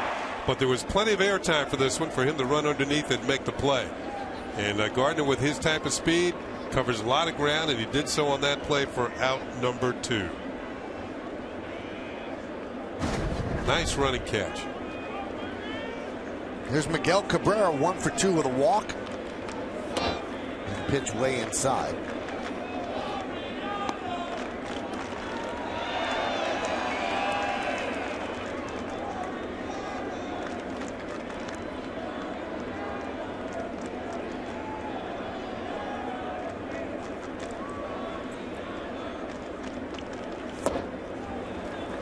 A fastball by him, 1-1. Yeah, with the lack of players like Teixeira and Granderson and Youkilis and A-Rod Jeter and Jeter for most of the year, the fear of giving up the home run is almost, I wouldn't say totally eradicated for a visiting pitcher or opposing pitcher. But it's not like you're pitching to somebody who's had 80 home runs the last 2 years, or somebody who's got over 600 on their resume, or Teixeira who's got over 300 on his resume. These are different type of hitters. So the pitchers can be more aggressive.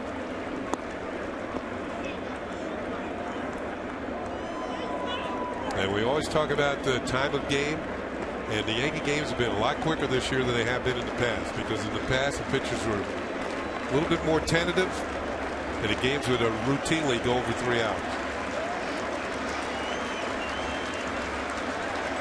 A 1-2. Just missed. Kelly wanted that call. Good fastball, but off the outside corner.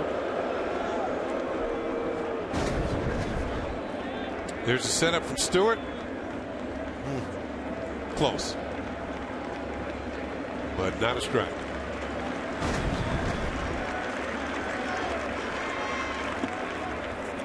Tried to get him to bite on the slider in the dirt, with the count 3-2. So that's going to release Iglesias at first with a 3-2 count and 2 outs.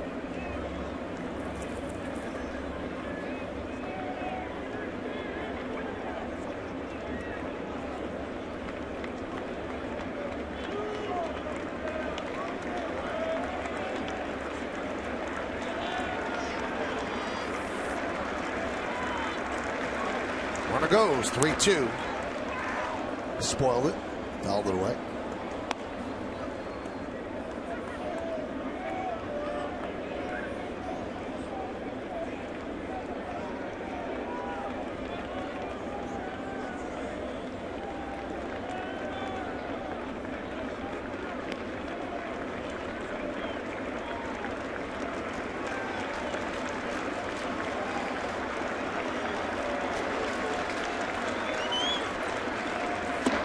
And he walked him. So Cabrera is on for the 3rd time today. Iglesias moves to second. That brings up Fielder as the tying run. And Kelly will not face Fielder, as Girardi, managing this like it's the 8th inning, is going to call on Boone Logan to get Fielder. And we told you earlier, Fielder can hit lefties, but Girardi likes the chance better of keeping in the ballpark with a southpaw. So Logan comes on, Kelly departs.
So as the skipper talks about the Yankees' bolstered lineup with the return of Curtis Granderson and Alex Rodriguez. Then stick around after for Yankees on Deck. It's all later after the postgame only on Yes.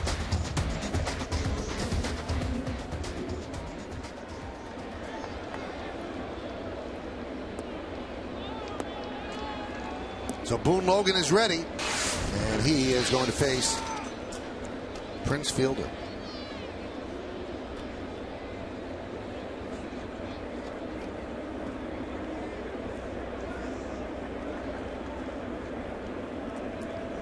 Fielder is 1 for 3 today. Logan deals. Fastball misses outside. 1-0. Fielder had an RBI single to center off Pettit in the first inning. Fly ball to left in the third, and then a strikeout in the fifth. And that was the last out that Pettit recorded.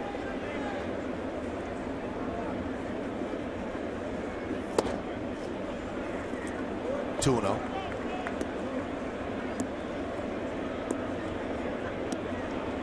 He's 3 for 7 against Logan. 1 of the 3 a home run.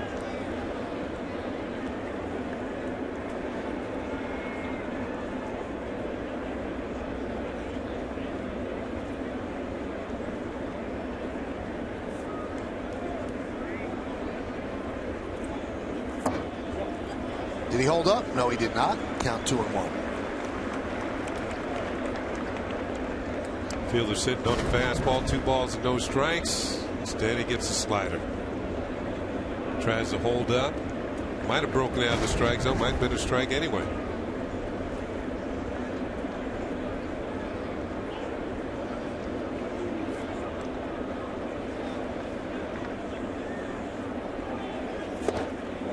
Little fastball by him on the outside part of the plate. 2-2. Two balls, 2 strikes, 2 outs, 2 on. We're in the top of the 6th inning. Yankees up by 3. Tigers have out hit the Yankees 9-6.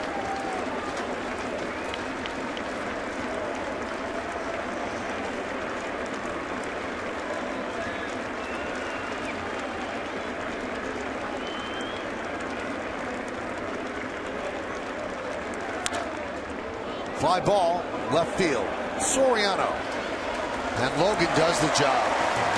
No runs a hit, no errors, 2 men left. We're going to the bottom of the 6th.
Brought to you by your Mercedes-Benz Tri-State dealer.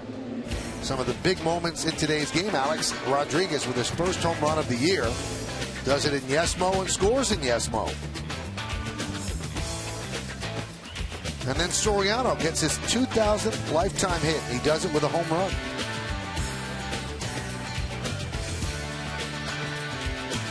So two of the big blows in today's game as the Yankees are up 4-1. Lyle Overbay digs it. And that one's foul back, 0-1.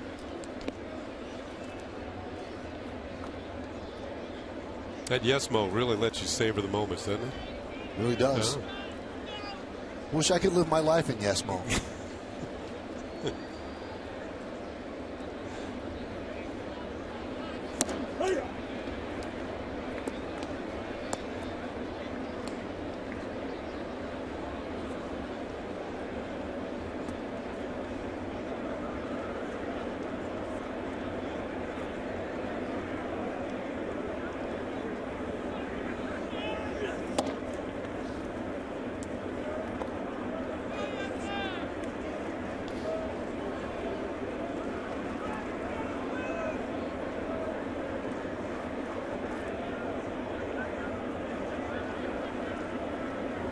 The 1-2.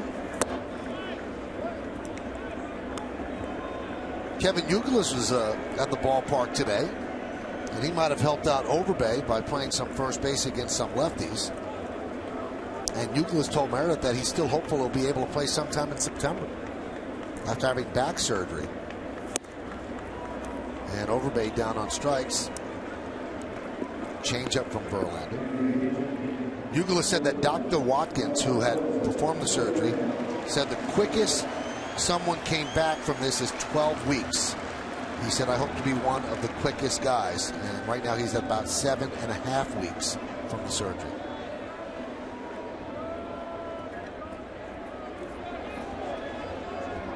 Here's Soriano. Broken 0 for 10 with that home run. And the first base umpire, Chris Conroy, said that Soriano went around. Well, if you're Alfonso, you got to figure it this way. The first 2,000 hits are the toughest. Now you just go from here.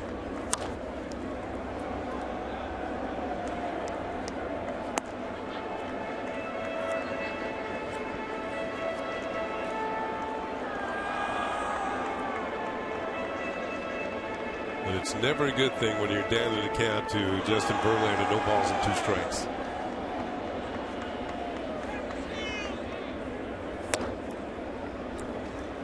He's at 96 with that pitch. He's hit 98 in pitching to A-Rod. 96 right by Soriano for the second strikeout of the inning. Yeah, he's got 7 Ks.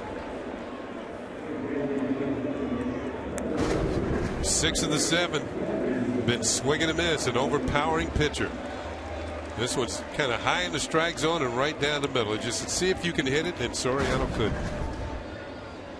It's so strange, Kenny, because this guy's so dominant. And what is he, 5-5 against the Yankees? Yeah, that's his record, career record. You know, you watch him pitch, and you know he's quick. He just wants the ball. I'm coming right after you get. Give me the sign. Let's go. Shakes off one. Now he's ready. A little herky-jerky.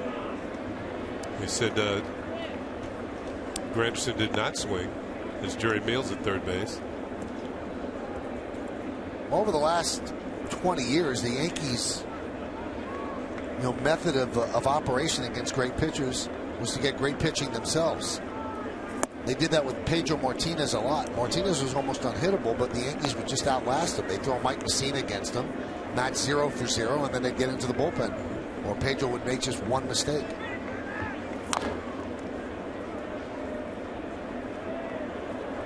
Count 2-2 on Granderson. Granderson 1 for 2 today.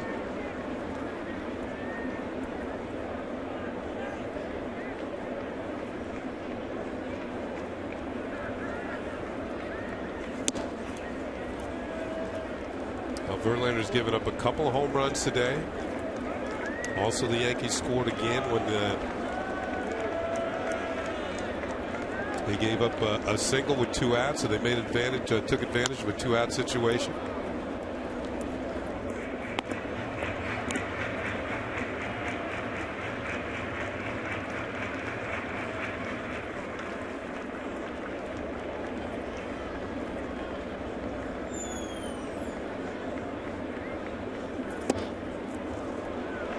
Granderson works a walk.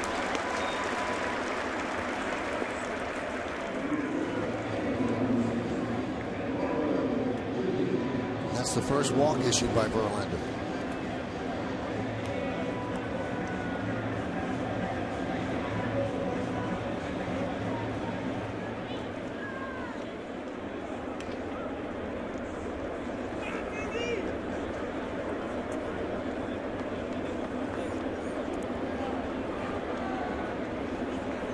And when Nunez at the plate, I didn't mean to leave out the fact that he came up with a sacrifice fly. The Yankees got a situation where a sacrifice fly would have scored a run. That was back in the second, and he flew out deep enough to center field to score over base. So you got to take advantage.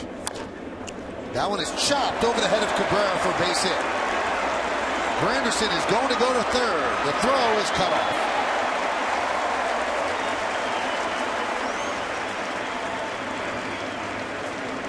And here's another one of those situations. First and third, a runner in scoring position.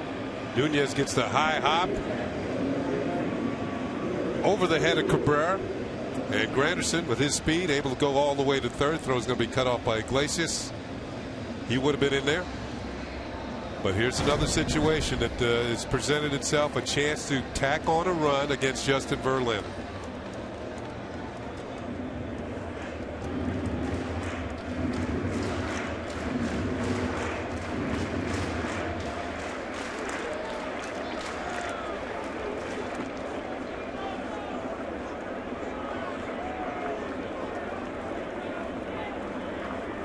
Here's Chris Stewart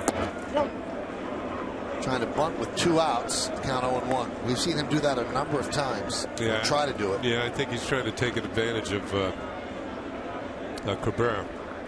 By the way, Verlander's been pretty sharp with first pitch strikes, 22 out of 27. So he's jumped ahead on counts. He just hasn't been able to finish the hitters the way he has been in the past.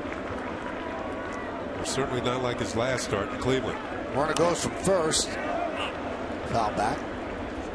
Dialed it up to 97 there.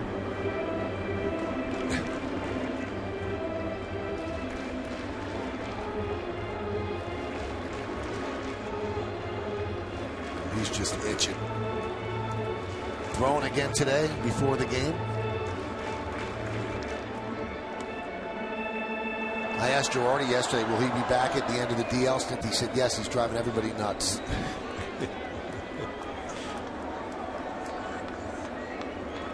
You can only ride that bike for so long. Runner goes again, and Stewart gets hit. And you know Verlander didn't want to do that. He is down, squatting on the mound, and that's the position he took after he hit Stewart with the pitch. Well, the count 0-2. He hits the 9th place hitter, who he has struck out twice today. And Stewart, you know, he could have got out of the way of that, don't you think? Yeah. Yeah, I do. He took one for the club.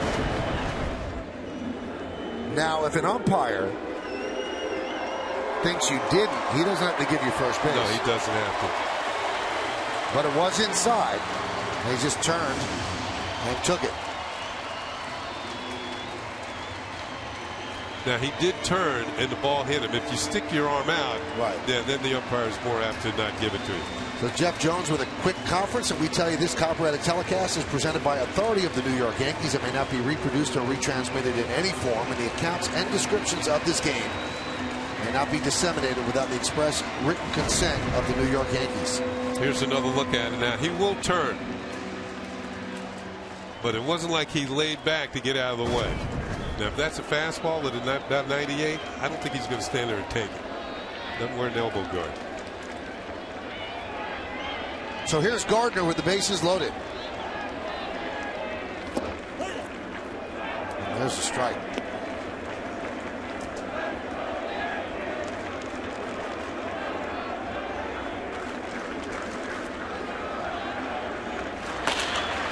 Al Albuquerque lost the game on Friday. He's up in the bullpen.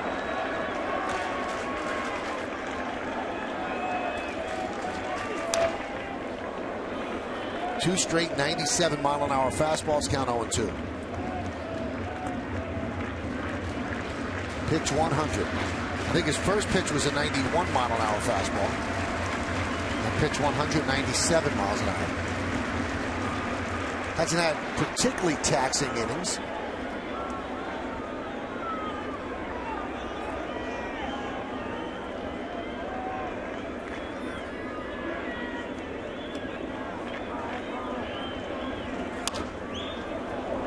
Oh, the breaking ball fouled away. Yeah, one reason the 2 home runs that Verlander's given up both came to leadoff hitters in an inning. And in a way, it shouldn't be surprising because pitchers are trying to get that first guy out. They're more apt to give you something to hit. And the Yankees, A-Rod took advantage, so did Soriano. That's why it's not such a bad thing that in tight games you have your power hitters leading off innings. Oh, that was close. Verlander did not believe it, and now the home plate umpire is saying, don't stare into me like that. Brian Pena gets between the two of them. That's frustration on Verlander's part, the way this game is going. That's Paul Emmel, the home plate umpire, who once the umpire takes off the mask, and we'll take a look at this pitch. And I thought it was high. You saw Pena bring it down. And I think it's just frustration. Oh my God. Oh, you got an OMG out of it. How did you miss that, he said. He gets that one. So 1 pitch later, he drops a breaking ball in there to get out of a jam. The Yankees leave the bases loaded. We're going to the 7th.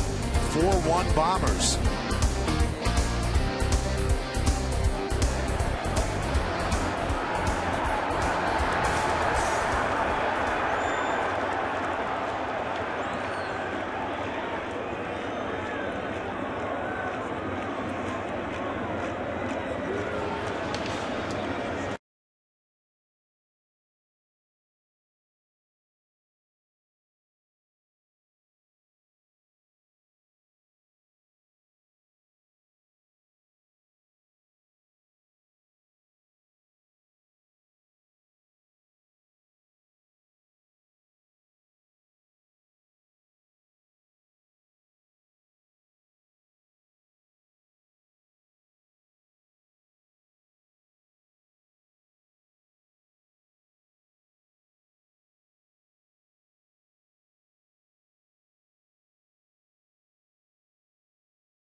Let's see how this plays out.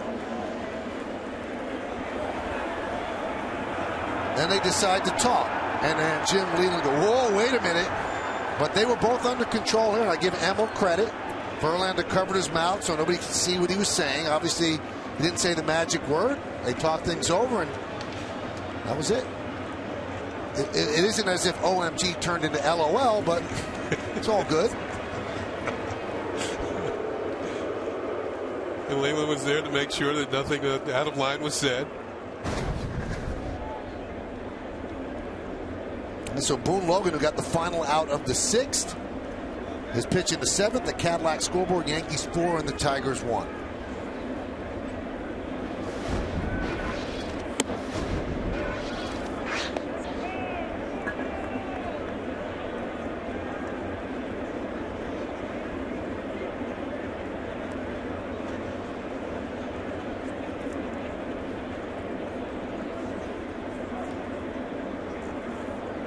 The 1-0. There's a strike to Martinez, 1-1. This game has had a little bit of everything.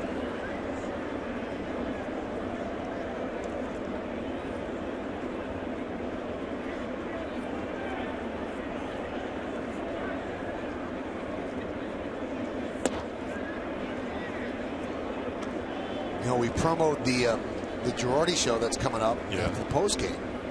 And I'll give you a little bit of something I asked Joe.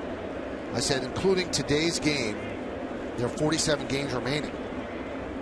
How many games do you think you have to win to make the playoffs? 2-1. And he was very honest. And he gave a number that some might say is a little high. He said, I think we have to win 35 games. Now, that's quite a run to go 35-12. And you see the way Joe's managing this game, bringing in one of his late inning relievers to get out of the fifth inning. He's operating as if I've got to start winning games and winning them consistently. And taking series. Right. So 35 wins for the Yankees would give them 93 for the season. I don't know if you'll need 93, but it's going to be close. Yeah, it's going to be close. Yeah. I think he's trying to make sure they make the playoffs.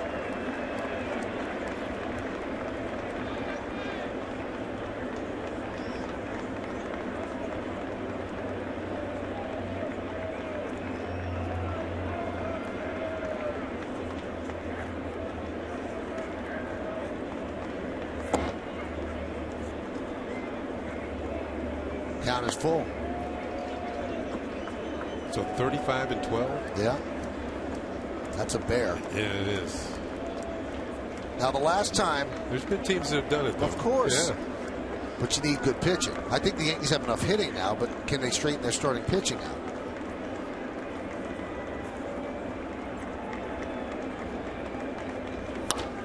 The last time the Yankees had a record this close to 500 this late was in 1995. And that 1995 team, in its final 34 games, finished 27-7. And they got in on the last day by beating the Blue Jays, and that gave Don Mattingly his only playoff appearance and led to that scintillating 5-game series against Seattle. That's the first year of the wild card. Yes, they were the first wild card team. Right in on the hands of Martinez. He's a deep fly ball left, backing up Soriano, and he makes the play in left center for the first out. Well, tomorrow on Yes, the Bombers welcome MVP candidate Mike Trout to the Bronx as the Yankees and Angels start an extended 4-game series right here at the stadium. Now our coverage will start at 6 with Audi batting practice today and the Tri-State Ford pregame. It's only on Yes. Well, right now, Kenny, the second wild card would be Oakland if the season were to end today. And they are on pace for 91.5 wins. Okay, so 93 would probably do it. Right. Or I guess 92. Mm-hmm. You'd win by a half game.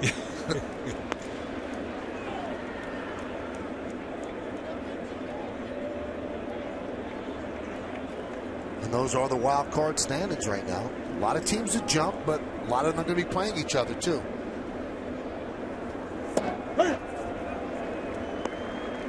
Well, the Yankees certainly have a number of games within the division. And that starts again on Friday when they head to Boston to play the Red Sox weekend series after they play the Angels this week.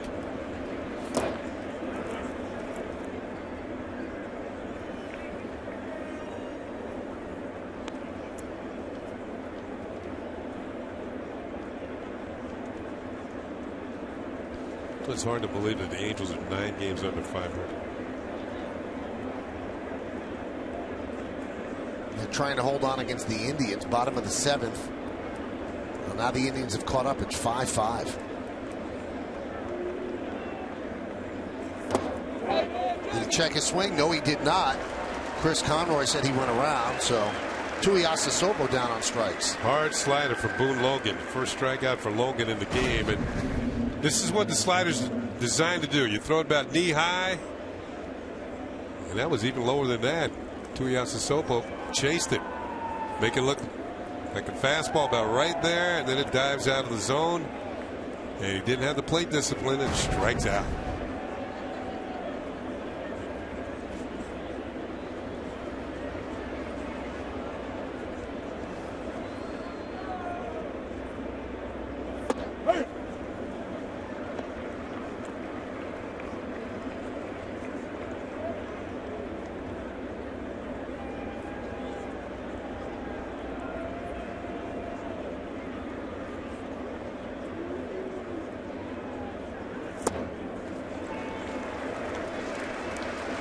Took a little off of that one.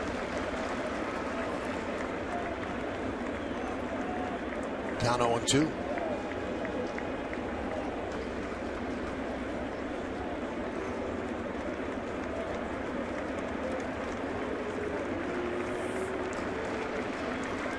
And the pitch.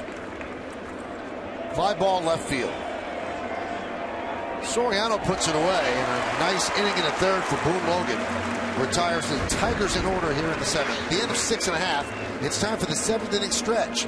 Yankees lead the Tigers 4-1, but we're going to stay right here and honor America in the Bronx. Rise and remove your caps and direct your attention to the area behind home plate. And welcome 3 honored guests of the New York Yankees.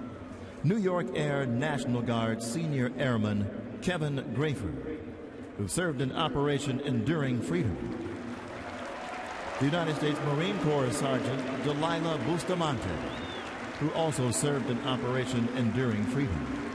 And the United States Army Staff Sergeant Edgar Rosales, who served in Operation Iraqi Freedom. The Yankees say thank you for your sacrifice and service to our nation.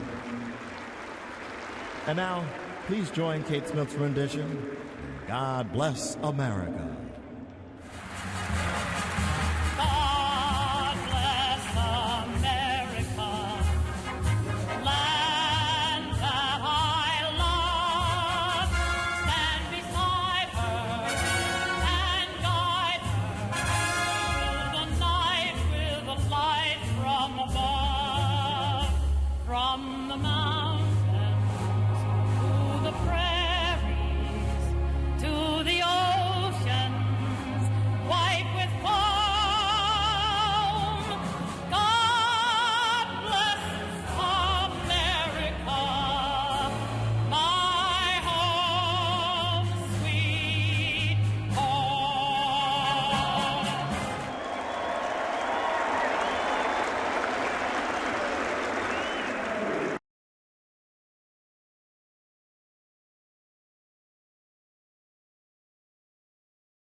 And Meredith a little bit later on here in the Bronx. A good game, 4-1.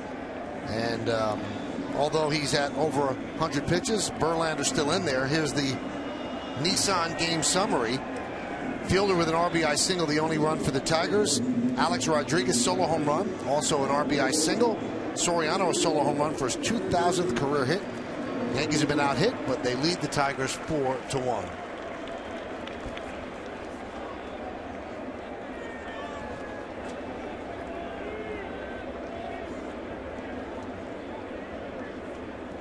It'll be Ichiro, Cano, and A-Rod.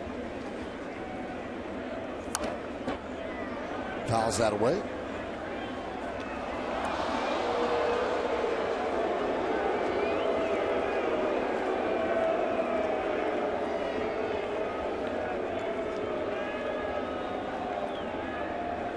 Cadillac scoreboard 4-1. Yankees lead.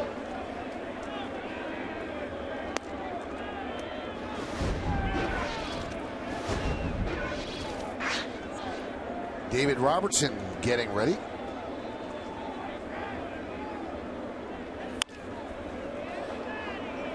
He has really overpowered Ichiro today. And Suzuki now 0 for 4. MLB.com at bat is the #1 source for live baseball everywhere you go. Available for iPhone, iPad, Android, and BlackBerry 10. At bat delivers Yankees baseball with live audio, pitch tracking, stats, news, highlights, and more. Text at bat to 31826 or visit Yankees.com for details. Yeah, the high water mark this year for Verlander as far as pitchers in a game is concerned at Seattle, Safeco Field, 126. That was back on April the 18th. It's like he's built for that, though. Yeah, he's.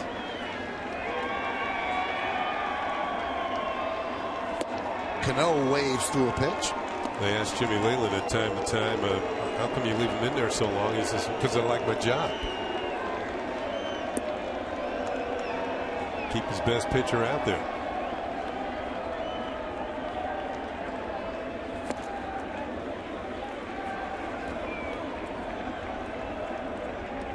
Eight strikeouts on the afternoon for Verlander against 1 walk, but he trails 4-1.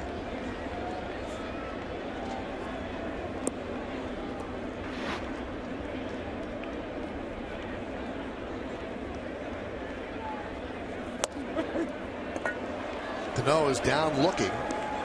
2 away. 9 strikeouts. This is a nasty hook. He misses the target, but he's still going to get the inside corner for call strike 3. Pena wants it away. He has to reach across the plate. Sometimes umpires won't give you that call, but it had plenty of plate. They're now 2 down. Well, here's A-Rod. Hit his 648th career home run in the second inning. A high towering drive into the seats and left. In the third inning, he hit a ball down the first baseline, had no idea where it was, looked up, looked down, and then finally realized it was down the right field line. Got a single to drive in a run. One thing you can say about this guy, Kenny, he's a show. The home run, not knowing where the ball is, making the error, getting booed, getting cheered, getting booed, getting cheered. It's almost as if the baseball populace takes his temperature every single inning. It's going to be this way for the remainder of this year, wherever the Yankees go. Probably the remainder of his career. Yeah. The last 3 times he's faced Verlander in starts, this is at Yankee Stadium here, a home run off. This one's in Detroit. This is the one that really went. 440. And second inning today. Wasn't quite sure, but it had enough. Sometimes you let the pitcher supply the power. Grounded to third, backhanded by Cabrera. The long throw, and he took an extra base hit away from A-Rod. And a 1-2-3 inning for Justin Verlander. Nice play by Miguel Cabrera as the Yankees go down in order. That was ticketed to left field, but that glove got in the way. And then the strong throw to get Alex. We go to the 8th.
Ford, the official truck of the New York Yankees. Well, Kenny, it's set up for Joe Girardi. He has managed himself into his formula.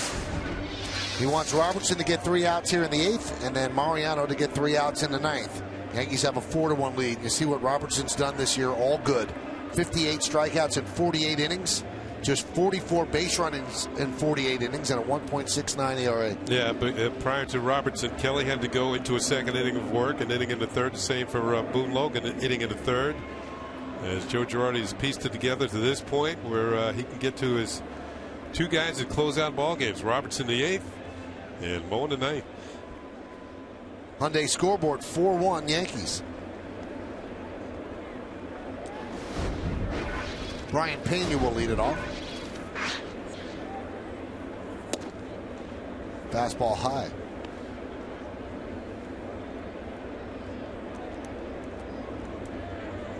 Pena's had 4 hits in this series, 2 for 3 today. He was 2 hits in the opening game of the series.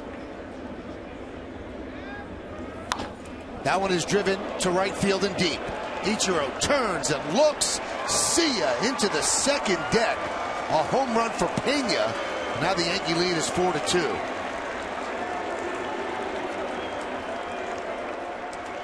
This series, he has not played like a backup catcher. That's his 4th home run of the season.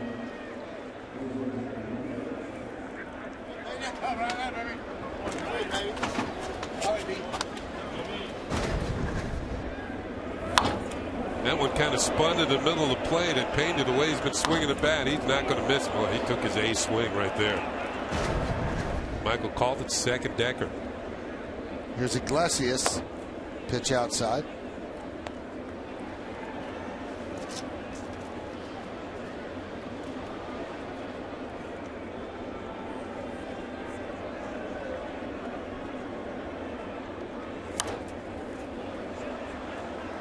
One and one. We're going to get another look at this one, and people in the lower deck are disappointed. No chance for the souvenir. That was some power.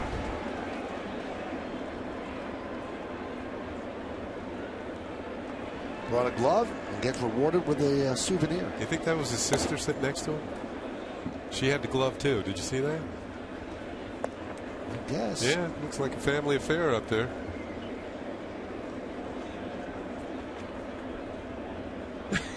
They're on TV. Instant communication, the age of instant communication.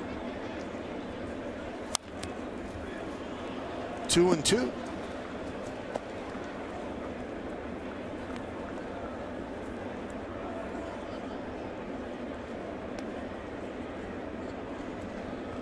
Those are some prime seats up there. Nice seats. Oh, yeah.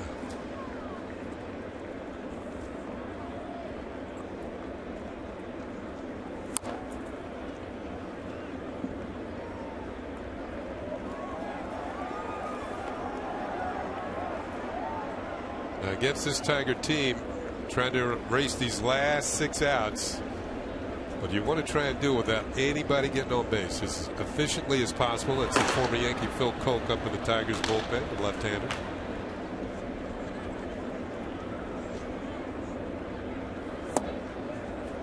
Just missed. Count 3-2.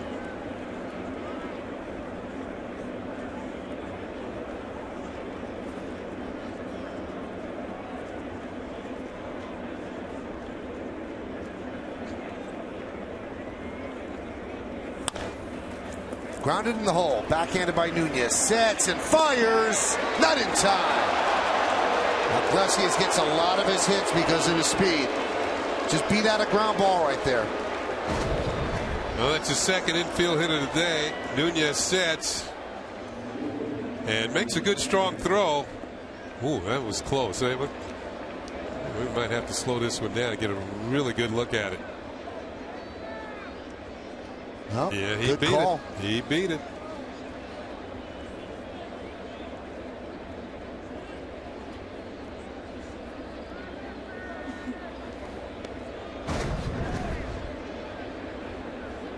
The Yankees will not get that chance to erase the outs, would at least no runners on base.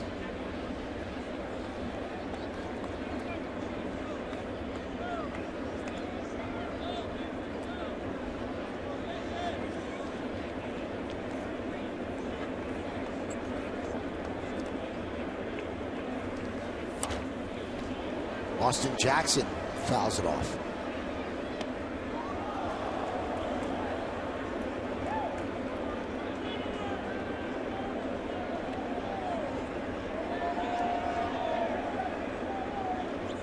Jackson has worked very hard with the hitting coach Lloyd McClendon. In fact, came into Detroit before the season even started during the winter and worked out.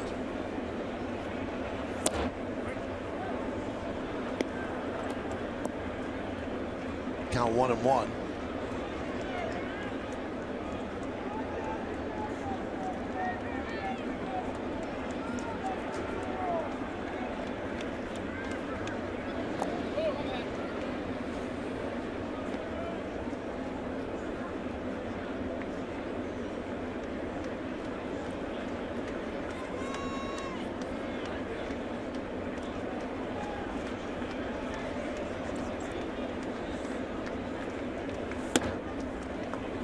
Two and one. And Robertson does not seem as sharp as he usually is. He did not pitch yesterday. He pitched in the opening game and had a scoreless inning. A 1-2-3-8.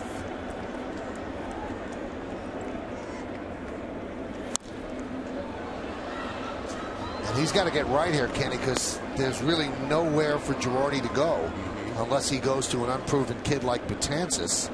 You're not bringing in Java. You've used Preston Claiborne too much. Yeah. You can't bring in Mariano this early. So Robertson has to straighten himself out. That's why only Mike Harkey is standing on that mound in the bullpen.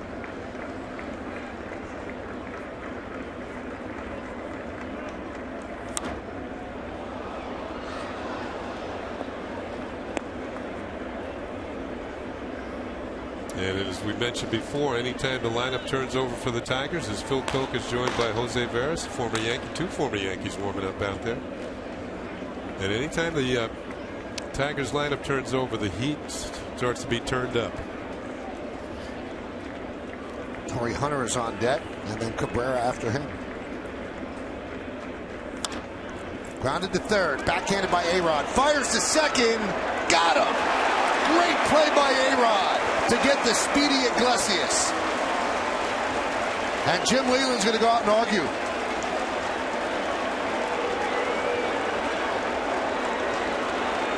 Now, Iglesias did protest the call of Will Little. This is going to be good.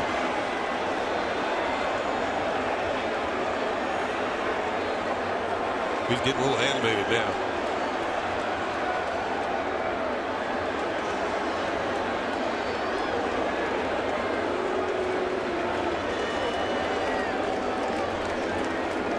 Now we'll have to take a look. See if he was right to be angry. Here's the throw, and he was right to be angry. He was right. He's in there.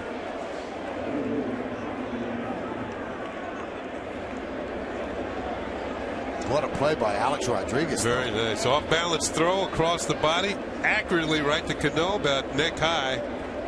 But as you can see, watch the left foot. Foot's on the bag, ball not in glove.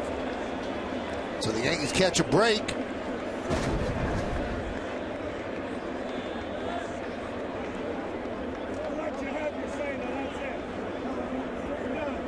All right, now you can see here Amel say, all right, you've had your say, that's it, you're done. I think they're still yelling at Will Little out there at second base. You know, by now he's got word that Iglesias was safe. Right.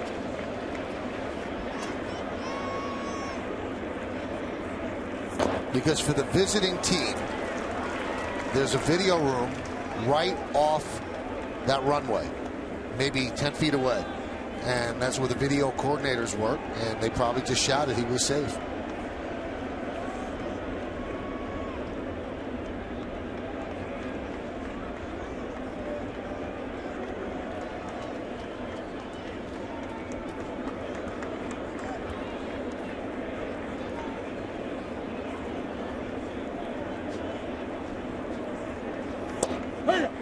was a strike. 0-2 to Hunter. Lurking on deck, Miguel Cabrera. That's the bad news. The good news is you don't have to face him in the 9th inning.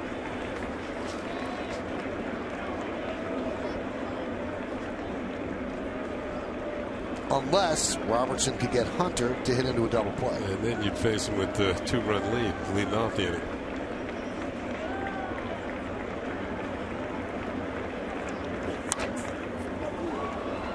Boy, Hunter put some tough at-bats together. He's a veteran hitter. Having a good year. Hit 300 last year. Hit 300 again this year. That is not a strike. That was a little cutter. Spoiled it. Once he committed. How many times have we seen the younger hitters like Iglesias or Perez swing and miss that very same pitch? But Hunter, with his experience, able to get out and at least foul it off. Deep drive, center field. Gardner back, makes the play. Jackson was all the way around second. And now they're going to double him up. I think he thought that the ball was dropped, except that Gardner got the ball in to Soriano. So an inning-ending double play. Jackson got confused. He saw the ball lying there and thought that the ball had been dropped.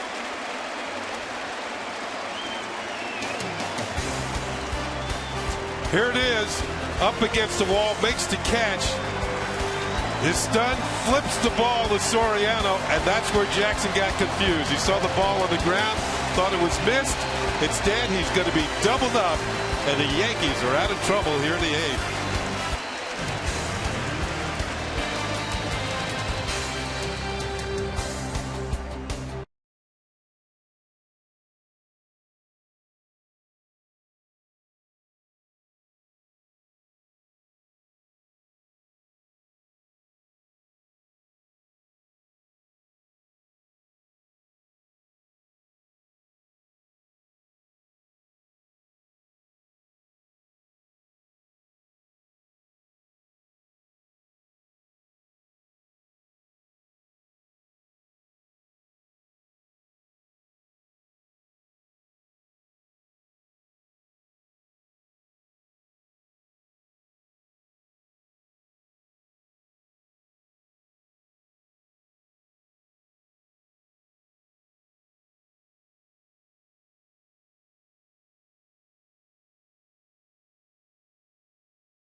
Torrey Hunter's going to get into this pitch, hit it a long way to center field.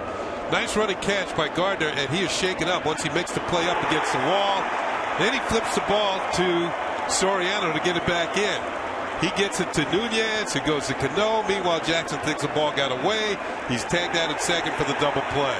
If you're scoring at home, why not? It goes 8-7, 6-4. That's the double play that ends the inning. When the catch was made, he turned and headed back to first. Then he turned and saw the ball rolling around and thought that the ball was dropped and not flipped. So he went back to second. Right. A new pitcher for the Tigers. Verlander is done, and they turn it over to the former Yankee Phil Koch. So they do get the double play, and now Cabrera will lead off. And the Yankees will have at least a 2-run lead. 39th appearance for Coke.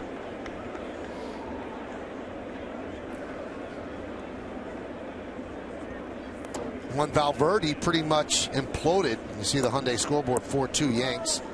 In the postseason, Coke got a lot of the closing opportunities.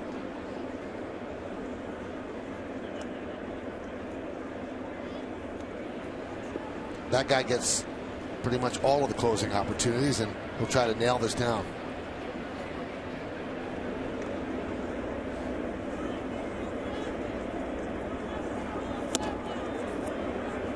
One and two to Overbay. Overbay 1 for 3, singled in the second and came around to score on the sac fly by Nunez. Now we have to see if Gardner's okay, because he was really shaken up by hitting into the wall that hard.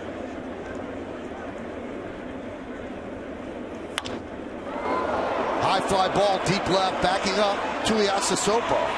And he makes the play for the first out.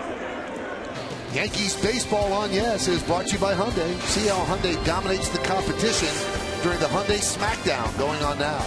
And by Benjamin Moore for everything that matters. There's the play once again. That'll shake you up. Maybe knock the wind out of himself. He gets the ball back in. Says let Soriano throw it in.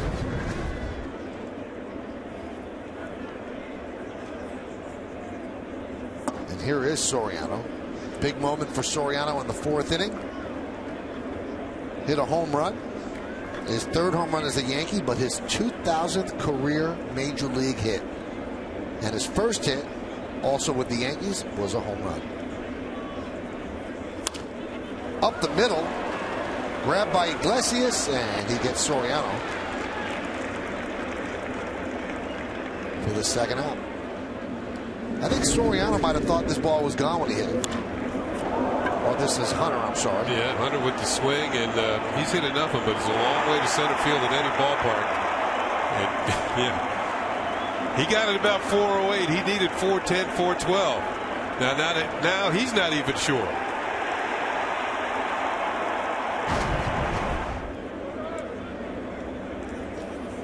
Here's Granderson.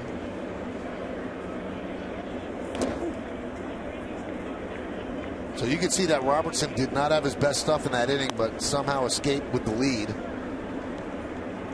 Well, some people will say it's better to be lucky than good sometimes. And he had a nice defensive play by his center fielder.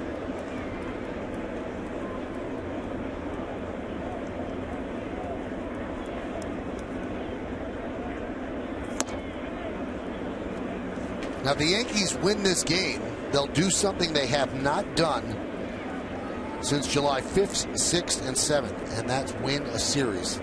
At that time, they took 2 out of 3 from the Orioles. That's their longest streak without winning a series since 1991. So the Yankees have lost 5 series in that time and split 3. And this would be a sweet one to get. Remember, the Tigers came into town having won 12 in a row. And to take 2 out of 3 from them would be quite an accomplishment.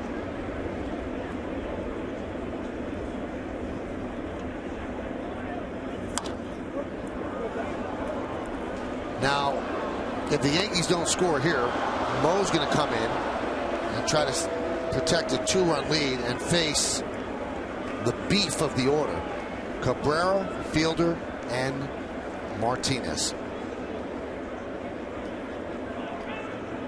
And he has blown his last 2 save opportunities.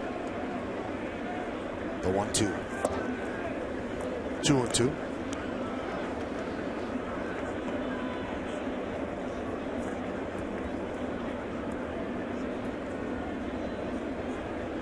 Had yesterday off as the Yankees lost 9-3. But we'll be back on the mound in moments. 2-2. Swing and a miss. Granderson down on strike. So Coke works a 1-2-3/8. Now it's time for Mariano to try to nail this down. Yankees up by 2.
Verizon Fios, making life more entertaining with America's fastest, most reliable internet that's powerful. Garrett Richards against Hiroki Kuroda. It all begins at 6. The BP show, 6:30 pregame, 7:07 first pitch here at the stadium. Yankees open. The final pitch today is thrown by Mariano Rivera. To vote for the Chevy Player of the Game, visit votechevy.com. Results will be revealed in the postgame show. A lot of candidates for that. This is the matchup that kind of blew up in the Yankees' face on Friday. One with 2 strikes and 2 outs. Cabrera hit a game-tying 2-run home run. And here's a look. Maybe the worst pitch that Mariano threw during the course of that at bat, and you can't do that with Cabrera. He launched it straight away center, and that tied the game. Yankees went on to win the next inning. Now let's see how he goes about it this time.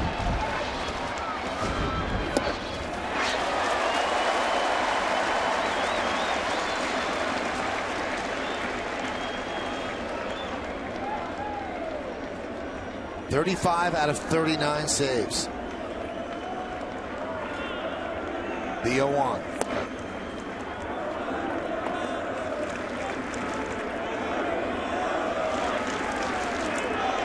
Kind of as good as it gets. 2 future Hall of Famers on the biggest stage. 1-1. Front door cutter hit the inside corner.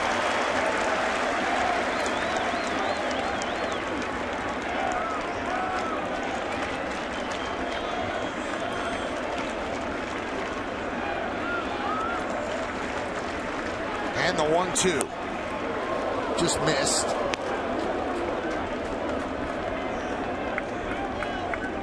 It's like a cat and mouse game with Cabrera. If he's looking where you're throwing, it usually gets hit pretty hard. It's hard to guard both corners. That one is driven to right field and deep.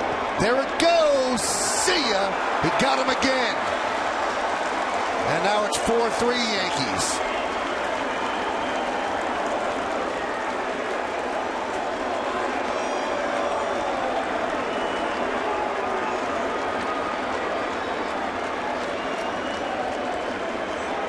Well, how often do you see that?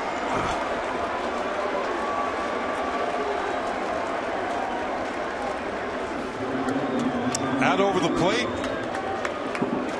And this time the right center field. His 36th home run of the year.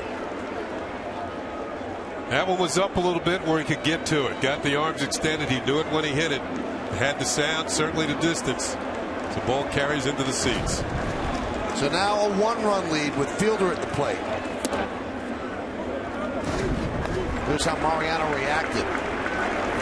And once again, the worst pitch of the at-bat.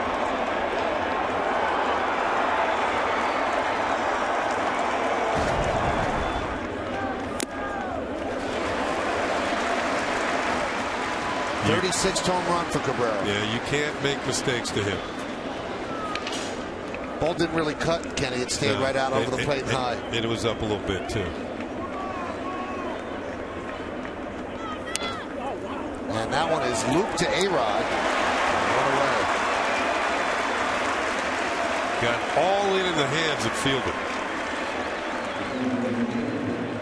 This one did cut.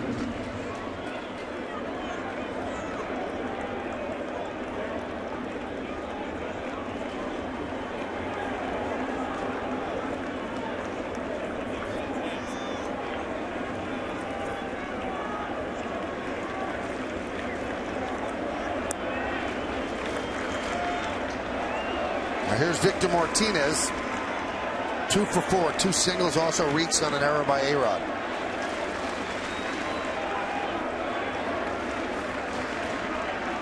Yankees 4, Tigers 3.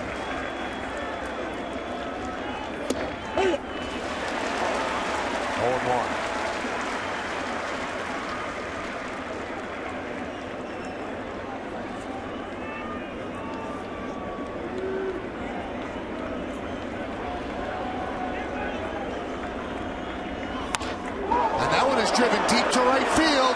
It is a tie game. The third straight blown save by Mariano Rivera. An absolute crusher. A home run by Cabrera and now one by Martinez.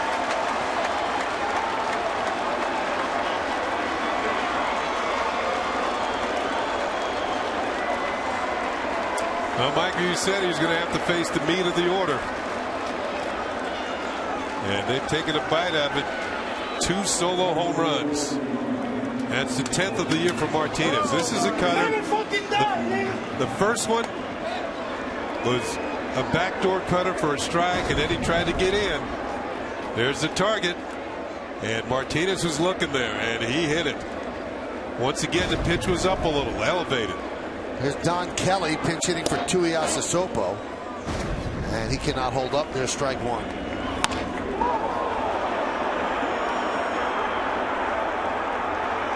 And with disbelief, Mariano watches it disappear into the seats.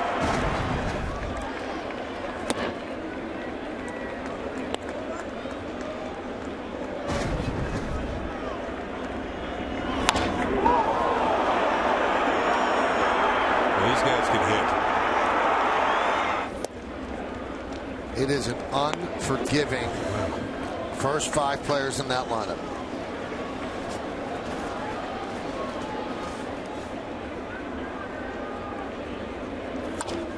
Kelly with a fly ball to left.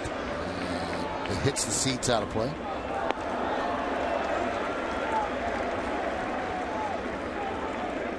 It has been the most wondrous of seasons for Mariano Rivera. Before Friday, he had blown just 2 saves.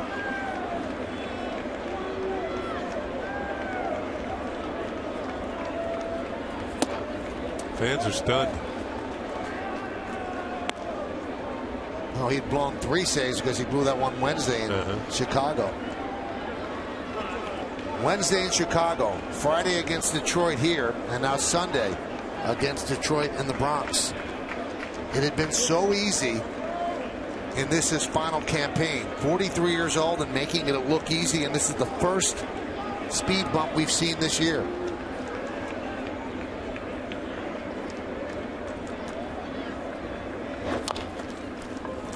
Tap back to Mo. 2 outs.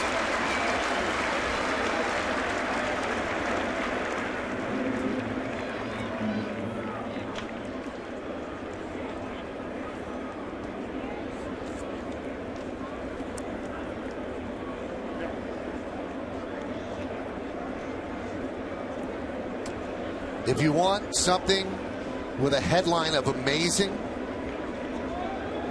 we have stats that tell us that this is the first time in his career that Mo has ever blown 3 straight saves.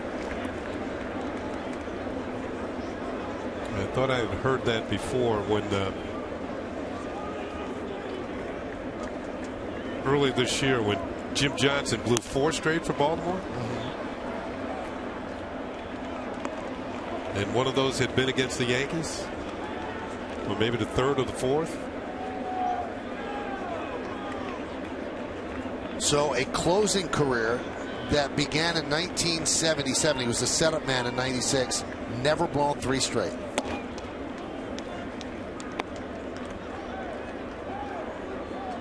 I said 77. He hasn't been around that old. 97. Boy, I would have faced him then.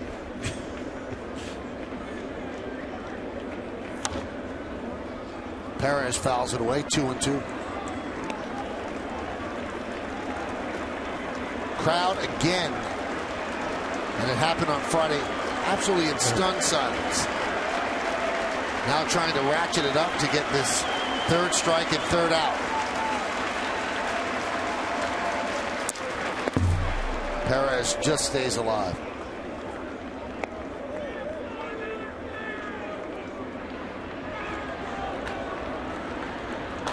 Veras will come in if it's tied. Benoit if they go ahead.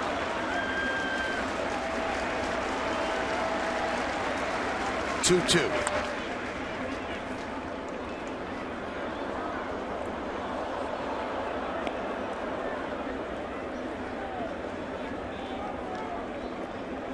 Well, you can add on the fact that Mo's had to throw 22 pitches here in this inning.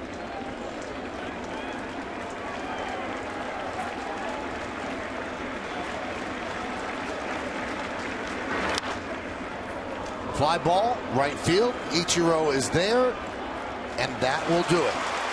But for the first time in his illustrious first ballot Hall of Fame career, Mariano Rivera has blown 3 straight saves.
Mind-numbing, and it began Wednesday in Chicago, Kenny. Well, look here. He had 2 strikes on Adam Dunn, and he gives up a base hit that eventually is going to lead to the tying run.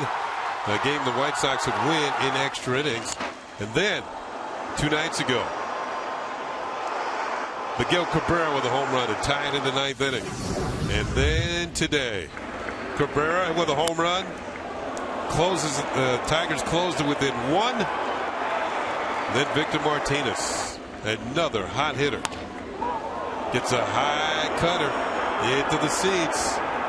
And now we are going to the bottom of the 9th in a tie game. Kenny, before this weekend, Rivera had faced the Tigers 56 times, including the postseason, and he had allowed, in those 56 appearances, 2 home runs. This weekend, 3 home runs in 2 games.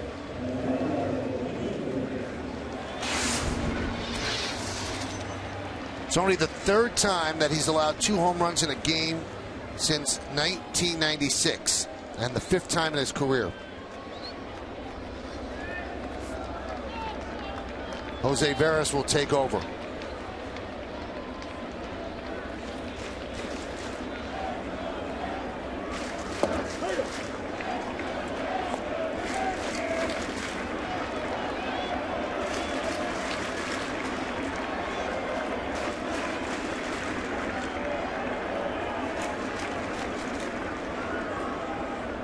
In 25 years, the Yankees have had a pitcher blow 3 straight save opportunities just twice. May 30th through June 2nd of 2006, Kyle Farnsworth did it. Before that, you have to go back to 1988, April 20th through May 2nd, Dave Righetti did it.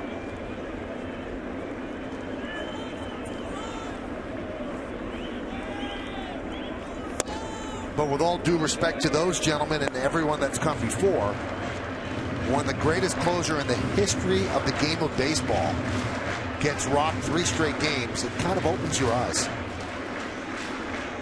Kind of notice. Don Kelly, who pinch hit for Tuiasa Sopo, is in left.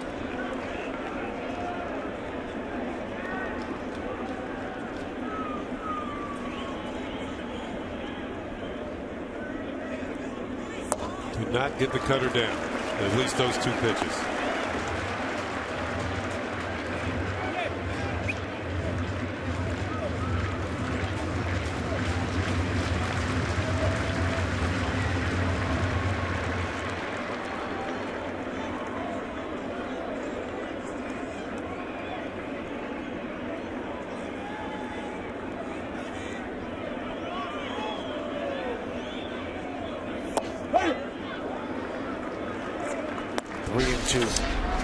Here's the pitch to Martinez on yes view. We mentioned the fact that it was up, and you can see that's maybe a little above belt high. And it kind of tells me he was looking in there because he took the first cutter over the outside corner for a strike. Didn't even move. And so he's looking inside, and he got one that was up and in, and he just turned on it.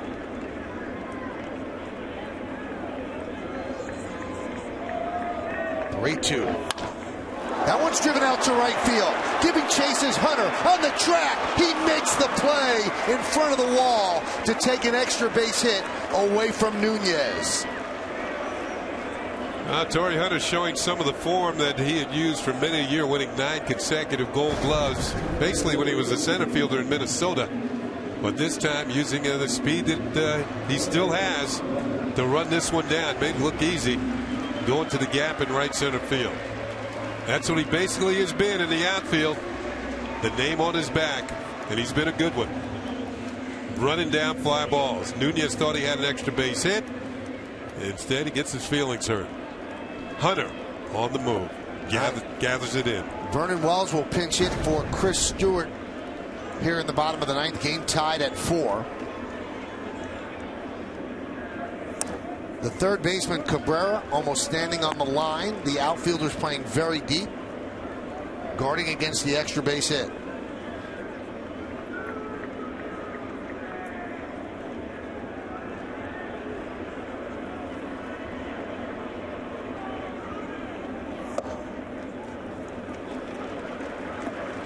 You know, watching Mariano his entire career, what makes him different than other pitchers is when he blows a save, usually think of 2001 Game 7 bloopers, broken bats. Yeah. He usually doesn't get hit hard.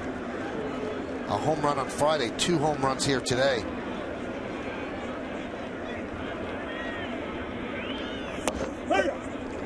Count 2-1. So the Yankees get Jabba Chamberlain up to pitch the 10th if there is a 10th.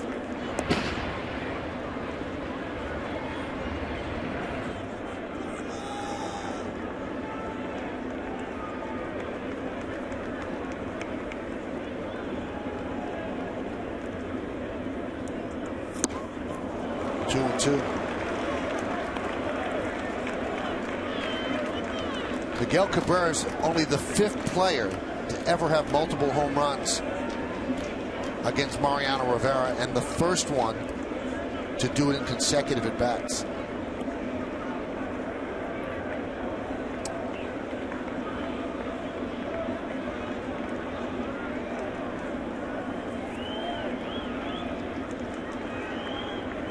Two.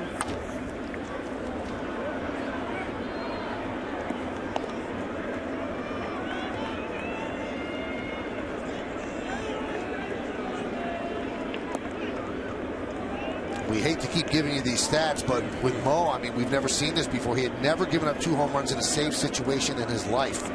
He did it twice as a starter, once in a blowout, and once in a tie game.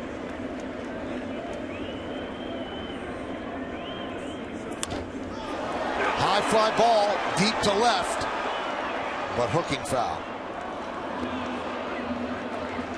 Wells had a good swing against a breaking ball early in the count and missed it. This one was an even better one to hit, but he knew he had got there a little too quickly. Pulled it foul.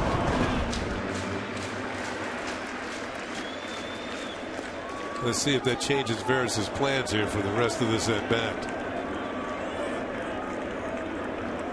He's got a pretty good splitter that he uses as a changeup.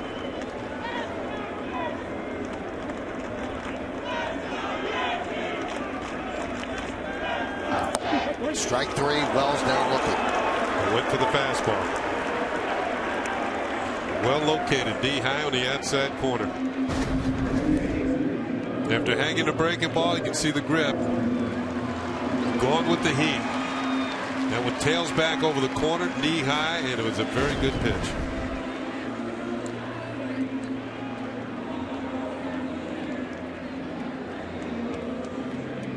Sometimes when you hit one well and you hit it foul, that's the only one you're going to get.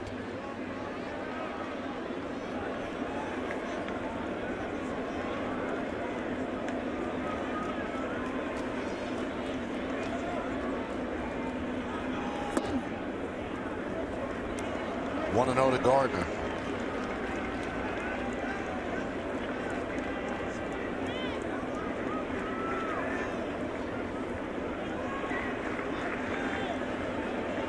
Romine will take over behind the plate after Wells pinch hit for Stewart. That one's driven deep to right field. There it goes. Yankees win 5-4.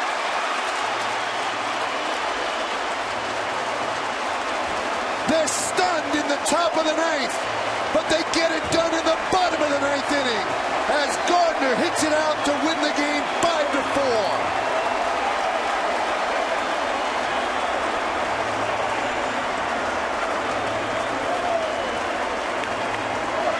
Second time in this series that Brett Gardner has delivered the game-winning hit. Second walk-off of this series.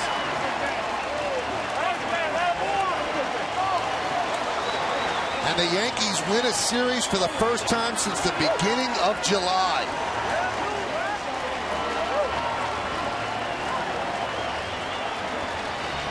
Boy, did they need that. Meredith is there with Brett Gardner. Meredith? Brett, once again, the difference maker. In this one, when you stepped to the plate against Veras, what was going through your mind? What was your approach in that at-bat? Take us through it. The last one, I couldn't hear you. Sorry. The last one? Yeah, what was the approach in your at-bat? You know, just go up there and try and get a good pitch to hit. First one was a little down and away, and he threw me a fastball right down the middle. Now, you're not a guy that's typically known for hitting home runs. You're known for your speed. Does it add to it a little bit to end it like that for you? Yeah, I guess so. I mean, that's the first time I've ever done that. It might be the last, so...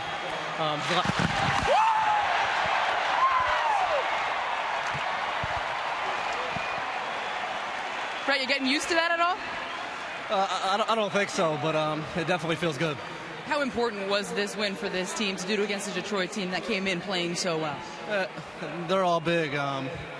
Facing a guy like Verlander, it's hard to get a win, and our bullpen wasn't able to hold it, which doesn't happen often at all, and thank goodness we won.